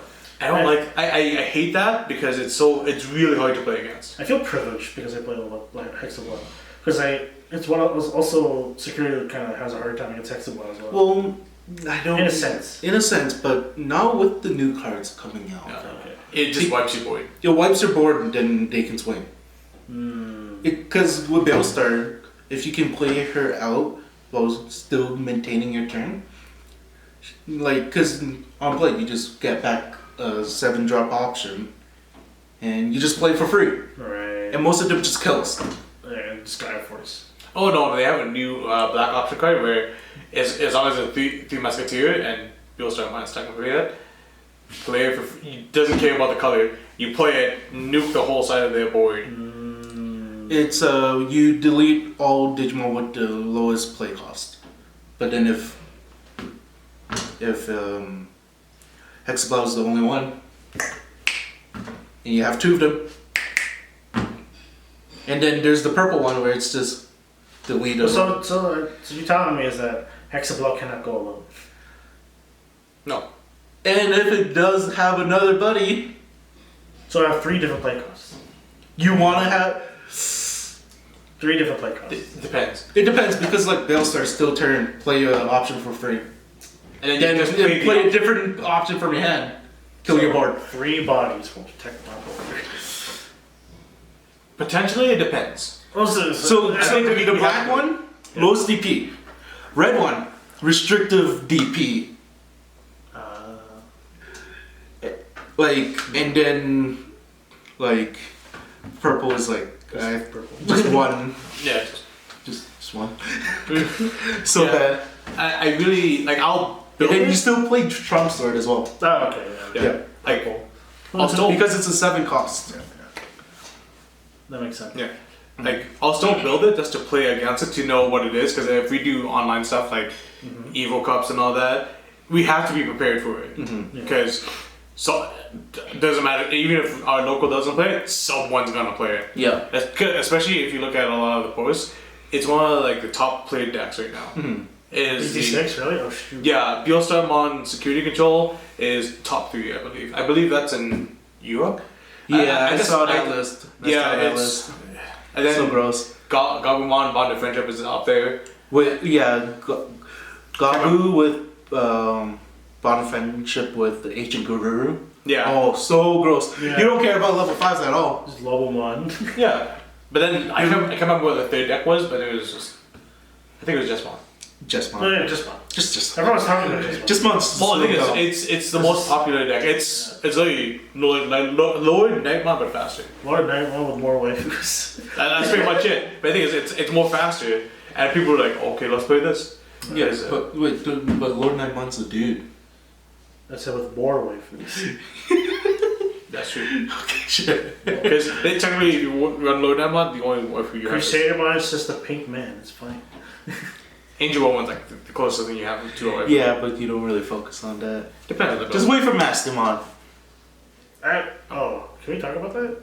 Okay, Can we we talk will. about the Jokers? Yeah. Oh my god. It's We like, talked about it last time. can we talk about more? Yeah, okay, let's talk about it. First we gotta, Because we saw, yeah. we gotta shuffle ourselves into the next step. Okay, so DNA Digivolve, I think is going to be the funnest thing that's going to happen to the game. I really wanted that to happen, by the way, because I'm thinking because when I first joined, I'm like, why can't you mismatch colors? Yeah, that's what I was thinking too. Right? And then they explained it to me where, it has to go like build up a line, and they can only Digivolve from certain colors. I'm like, oh, it's gonna be really, because I had this wrong misconception when they said hybrids. When they said hybrids, I thought they meant two colors combined together. I'm like, oh, cool, it's a hybrid. No, it's an actual hybrid Digimon. Human Digimon. Yeah, I understood that afterwards. Yeah. But now with all the new stuff with like, So it's dual. Dual colors. Like, Dual colors. It's physically 2 yeah. colors. So now I'm excited for that, but I'm also worried about that at the same time because I feel like bricking is gonna be more relevant too because Maybe. I feel it like, depends on how you go about it, right? depending on the deck, I feel like you just hard play. I mean, some decks are already dual colors. Like, the most famous example is Imperial Jamon. That is true. Yes. Yeah. Right. And like, with the set 8 support, it's just gonna make it worse. Yeah. And I saw a deck list where they still play, they play the Stingmon that will play for 3 cost if you have a blue Digimon with the inheritable like draw card or DP Something boost, like that. right? But they also play the level 4 3-drop green Digimon, Cockroachmon. No. Ew. Just because it's like, but you keep the blue Tama. Mm-hmm. Like bring out Davis and Ken are blue green Demo. Yeah. Or no, Tamer, sorry. Tamers, but like you bring out a level 4 blue Digimon. Let's say you have 3 memory. Play Cockroachmon. DNA Yeah. swing. Right. That's crazy. Especially when the classic collection, right? Yeah. EX set 1. EX2. No, because EX Step 1 is coming out this. Yeah, this one right now. Oh, okay. Like, because there's a XVmon Right. that has just jamming and gives them jamming right away to a Digimon with free trait. So it's like you swing jamming, draw with the Demi Vmon, play out the Cockroach, Jorgrass into Pale Dramon or Dino B. Yeah. And it's so dumb. And not only that, too, the new armor Digivolve. The armor release effect. It's basically like if something will get deleted, you trash one of your sources, right? Yeah. I'm actually excited for that. A lot of people are like memeing about the Magna Vmon, and I'm like, dude, it's so good. Like, the funny thing, it's like, wait, you have jamming Vmon. It's like, I'll swing, then Digivolve. If you swing on it, I still live. Exactly, yeah. It's like, so like the main thing that I'm really excited for is Submarine Mon. So there's two reasons. There's actually three reasons. One, when I watched Adventures 2, Armadillomon was like my favorite out of the bunch. And he freaking turns into a submarine. I'm like, heck yeah! The episode. Honestly, I remember crying the episode where he saves them because they were stuck. They were going to drown, and he turned into a submarine. And they literally went inside him. Yeah, it's like, oh! Right? Number two, Gomamon's in the earth. Okay, yeah, fair. Gomamon's here. Alright, I'm playing it.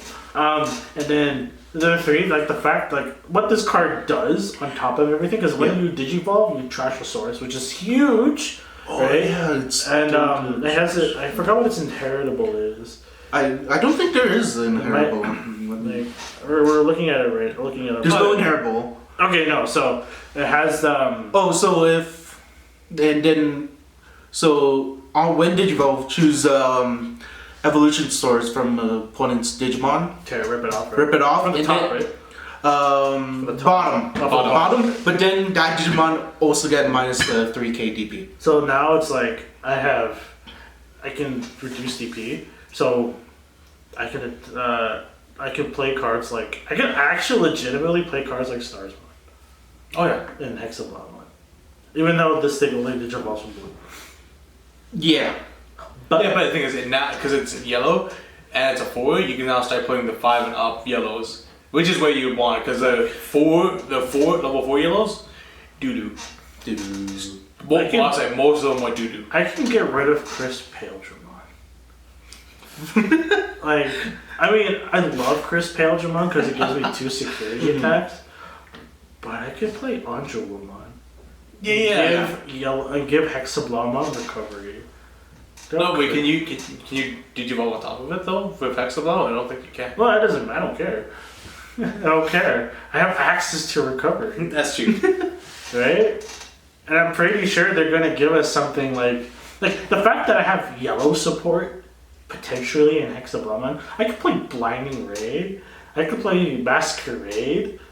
And like what? I feel like they're definitely going to put in the Shokumon, right? Yeah, I'm definitely playing Shokumon. No, like they're gonna make a Shokumon, yeah, right? Because they in Adventures 2 they DNA. Yeah. Right. Shokumon and so Shokumon's Digivolution was so Angemon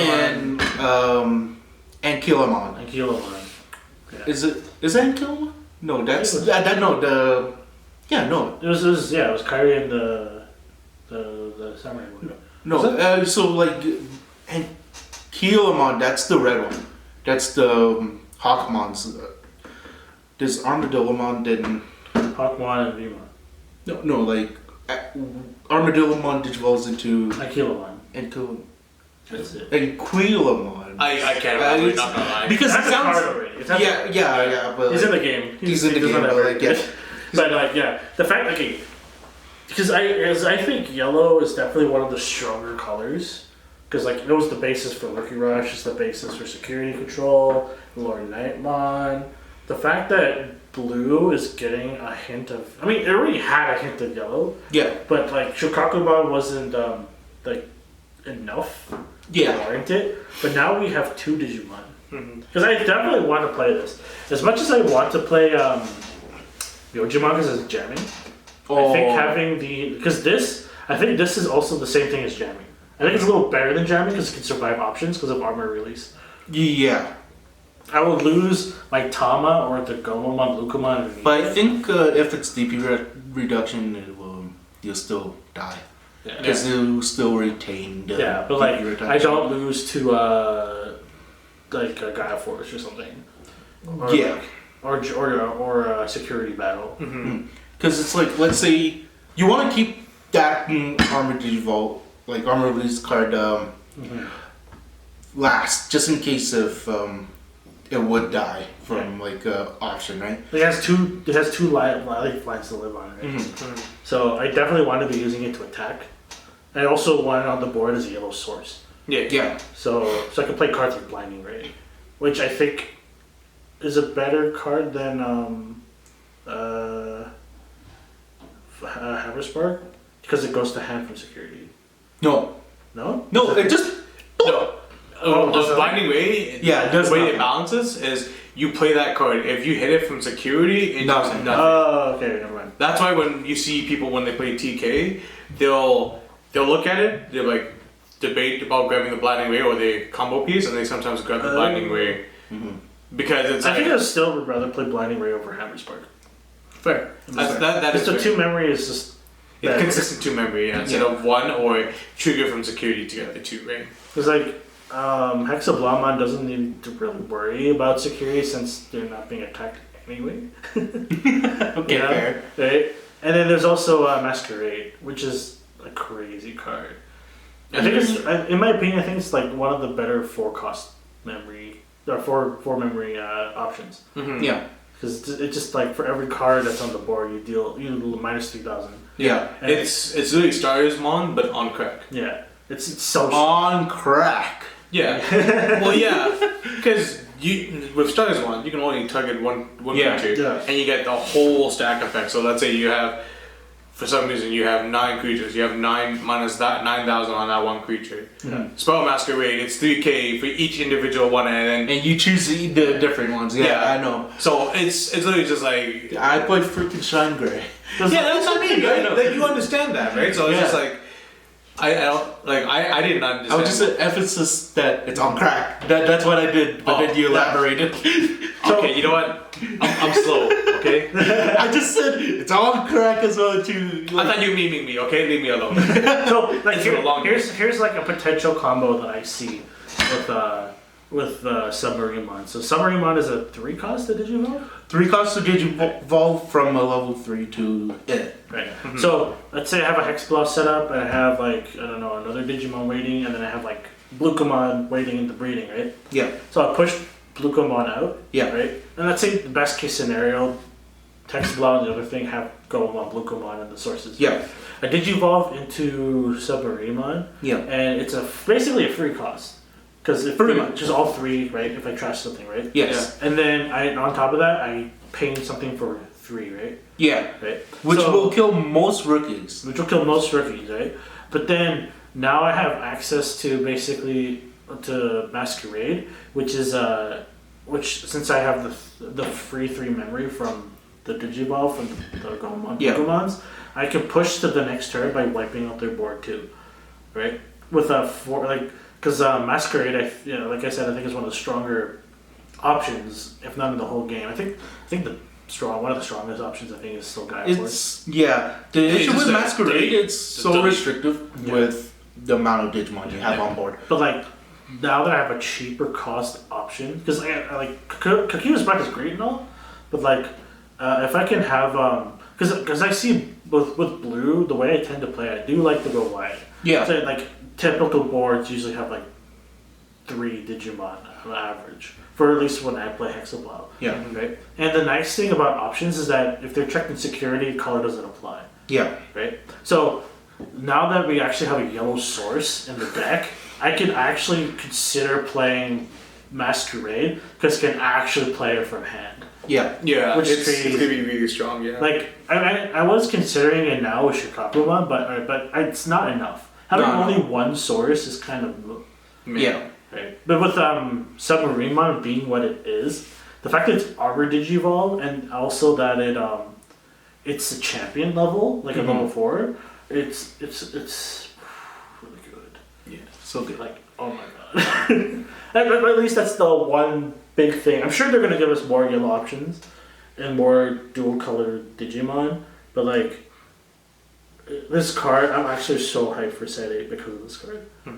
It's like, and also Goemon's in the artwork. Oh yeah. Why can't I? Why shouldn't I? Goemon's in there, yeah, definitely. It's I was gonna say Digivolving to Go. Yeah. I mean Submarine. Go. They should have made the art where it's Submarine Mon and Gomamon is in the cockpit. That was so funny. It's like why? Why are you doing it there? Oh, but Yeah. To expand on that too, right? Because you know how Hexabug, the way you play Hexabug was wide, right? Because I know this is also a concept for Diaboromon. So if they make a black and yellow, Starmon's engine becomes so much more viable. Oh yeah, because we finally have a sourced Digivolve on top of Stars. Yeah, because I feel like that's gonna be very strong too. This is wishful thinking though, by the way. If we get it, it's gonna be, in my opinion, I think that's gonna be really strong. I think Diaboromon's gonna be very, very competitive at that point. I want Diaboromon to be a top contending deck. It's going like if you have the promo now, I think it is just because of how BT5 meta works. Yeah. But like as the game progresses, we're gonna get the EX booster soon, so that's gonna help. Yeah, next month, hopefully. But like I think once if we do get that yellow black card, I think Diaboromon's gonna be definitely a top contender. Yeah. What? We don't know what it would be, but I'm just saying as long as it's if it's a champion level, I think. Yeah. Because Kurosari is great now because you play the two Kurosari, one for the memory game, one for the rush, and then usually it's Mekaborimon or Shademon, depending on which your preference is. Yeah. But I think once we get the decoy, is it Decoy? Decoy is Inframon? No, it's Kurosari. Kurosari. So once we get the decoy Kurosari, we won't need blockers. Because one, you're playing the Diaboromon that makes your other Diaboromon blockers. Yeah. So you can get rid of those, and I think making tokens gets faster. Oh, it gets really fast. Really fast. Yeah. So because we have the on Digivolve, which you still want to play. I think it's the main Diaboromon. Yeah, you don't even play BT1 anymore. BT1 promo is just scrapped. Yeah. So once we get those Diaboromon, if we get yellow support, it's gonna be nuts. Mm-hmm. I think it's gonna be really fun. The only problem is it gets a little inconsistent because now Karamon can't guarantee to hit everything all the time. No, because still play enough. Well, no, because if you flip the yellow cards, you can't get them. No, you weren't gonna get them anyway. You don't grab the Mekaborimon.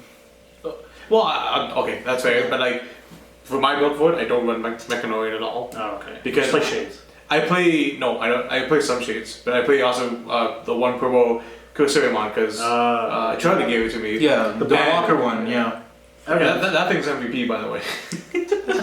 I think it makes the tokens up. No. It's a straight blocker. It's a 4 cost, right? Yeah, I think because I'm like it's a cheaper cost than Shademon. I literally just slap it, and they're like, what? I want this. And it's funny because if you have a Kurosarimon with a Karamon that lets you draw when you play a Digimon with the same effect, the same name, cool. Yeah, draw a card. Yeah. Right? Because you have 2 Kurisarimons. Yeah. So that's why I'm like, this is pretty dope. Mm-hmm. It's been MVP a little bit. Whenever I see it, I'm like, Nice. Maybe I should pick those up. I don't know. I've been tempted because I've also been tempted to get the new Karamon as well, the promo Karamon as well. That one gives power, but I don't think. No, I don't think you don't need it if you're not going for a lot of DP increase with the Sunimon as well, right? I think the only reason why people get it now is to fill another rookie spot with another unidentified for Karamon to keep being consistent. That's the only reason why. If you can honestly just run the gear. Hagurumon. Yeah, and a lot of black decks do run it, so it's just it doesn't matter. Yeah, I guess it doesn't matter. If you really want consistency, sure, go for it by all means.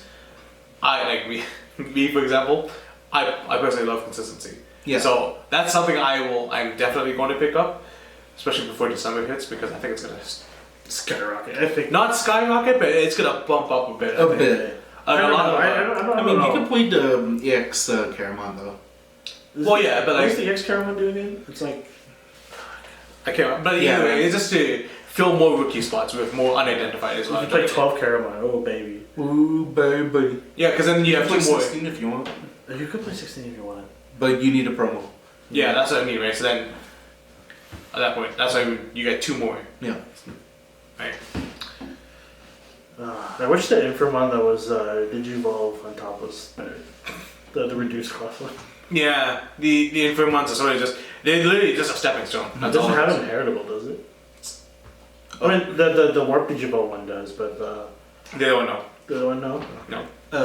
The Caramon from the classic it has an inheritable that says during your turn only though, for each other Digimon you have in play with the same name as this Digimon gets plus 1000 DP. Oh, So it will make the Diabormon strong. So I can bop off the Yeah. annoying megas. Okay. Then yeah, there's the Kurisarimon that when one of your other Digimon with the same name as this Digimon is deleted, unsuspended. So you get a little bit of a rookie rush with Kiramons now. Yeah. Because you play the on-player once for reveal, and you have that, you just swing it with that, you don't care. But with this Kurisarimon, it's nice because if you have the Rush one as well, and they're both Diabormons, your Diabormon blockers that you put in has Rush. Right. It's weird. It's like you can also play the set one Diabormon where on attack you make a token, right? Oh, I understand how good that is. So, because the caramel will make the Diabormon tokens bigger, Yeah. right? So Well, no, they'll survive the security, right? other one, yeah. Right, so they'll survive security, and then you leave the one with the blocker up. So then They when all that have dies, blockers. the rest of the blockers. I get it. It's like Yeah, that's sort of it's really good. yeah, it's weird. I No, really it's want it's only this Digimon, not the all Oh. Digimon with the same name. So it's like if you have to set one, swing, make a token, and if that token has rush because you have another Diabormon with the other Kurisawa, sorry, that gives a rush, you swing, it dies, who cares, right? You unsuspend the one that makes another on attack. Jesus. So you like loop, and if like let's say you swing, and you're gonna die by security because set one, if you would die, You you kill a token, and because you kill the token, you unsuspend and do it again. Yeah, so you have a failsafe. That's a whoa. How do you whoa? Does Wait. that make sense? Yes, no, that makes sense. But the issue is that you need two Diabormon line, and it has to be the exact Kurisari with the set one, and then another Kurisari with the rush on like a blocker just in case. Yo. But it's really piece reliant on that point. Yeah. But like that's a combo I noticed. It's like this is so funny. It's like you can essentially have infinite, and then like Digimon doesn't have a ban list yet, right? it has one ban list. it's a restriction Restriction right now. Restriction. Agumon, the level 5 one, is at 1, and Hidden Potential is at 1. Those are the two cards on the restriction list right now. Why? Because they're too good. They're so good. What did they do? So Argamon is the level 5 with Digisorption or download Yeah. for like -3, so it's for free, right? Like Yeah. Blossomon. But it's inheritable. It's whenever you swing, you play a level 3 from your hand to the battlefield or battle area, suspended, right? Which will extend your play for next turn. Yeah. And then Hidden Potential, you know, right? Suspend a Digimon to Digivolve a green Digimon. The next time a green Digimon would Digivolve. Reduce the cost by 5. Yeah. And we got the restrictions before Japan, like when, like right away. Right. Which sucks because Japan had a playset of Hidden Potential And Agumon, which and Argamon. So dumb. it was really strong at that time. That's, Yeah. I think I remember seeing that and that being a big deal. Yeah. Because green was just like, Oh, is that That's why green big of a is so spread. popular? Yeah, Yeah. well, yeah. Oh, because Argomon. Well, mainly hidden potential. It's hidden potential because you get free 6s out. Yeah, because it's So like Chaos Storm would be a one drop. yeah, Yeah. Wow. because with those green decks, they play a lot of the 2-drop level 3s. Right. So it's like it's essentially 2-drop, play a 2-drop, hidden potential, Digivolve -5. So you're essentially saving 3 memory. I get it. Like it's ridiculous, and you still have a body on board, right? Okay. Yeah, it was very tough to get around. Okay, alright, I get it. Okay. Wow. I didn't even know that was a thing. Yeah. Because, well, the thing is, we got the short end of the stick because we never got a chance to experience that Yeah. in NA. I mean, if your friend groups wants to do that and try it out, by all means. Because It's like, I mean, personally, I don't like how green plays. Just because, like, it feels, I hate waiting. I hate waiting. I hate waiting for Nidhogg. I'd rather wait for my opponent to use Nidhogg than me having to wait to use Nidhogg. yeah, that's fair. Because, like, I tried the deck once, and I'm like, okay, I know I have to build Nidhogg in the breeding and then play off the board. But I'm just like, when can I do stuff? It's like, I think with greens, it's very reactive. Yeah. So I'm just like, everyone's so slow. Like yeah, I see Nidhogg ready. green is reactive and not as active as Yeah. as other decks. So. Yeah. That's why I like Hexablow, because I'm just like, do stuff so I can do stuff. learn that mod, do stuff so I can delete Do it. stuff. Do it. Do it. So I think we're pretty much wrapping up the episode, yeah? Anybody else wants to talk about? No, I'm good. I got it really out of my system today. Yeah. I did not get it out of my system, but we'll continue on to episode 3. Yeah, episode 3. So, I hope you guys have been enjoying our episode so far. Did you have a good time? No. Oh. Have a great time. Oh, great. Fantastic. I think next week we're gonna have a gameplay sesh. Yeah. Channel. Do we wanna do it through tabletop or? I mean, we did record something, but We'll We say. can record a bit more too, right? Yeah. yeah, okay. Because depends, if it is. Yeah, we'll see. Not gonna lie, I want to redo that one. All right. I just say, I personally want to do it. All right. All right. So there might not be the episode that we recorded last time, but there will be something next week. We're going to be putting up some gameplay. I think. Yeah. But yeah, feel free to leave comments down below. Give us some feedback. This is our second episode, right? Yeah. And next episode, Jimmy's gonna host. Yeah. Yeah. Looking forward to this. Oh, I'm so excited, dude. I have a topic in mind. I got a couple. Yeah. So do you want to tell? No. No. Let's keep. No, it. that is episode 3. You guys gotta wait. Sorry, 2 weeks. Sorry. Sorry. We'll be in December. Not sorry. We'll be in December. Yeah. We'll get Yeah. 6. We'll have 6 by the next time. Oh, but I mean, my topic still sounds like. And then I want to do Ulforce and Galamon. Okay, sure. You know what? No, fair enough. Yeah. Yeah.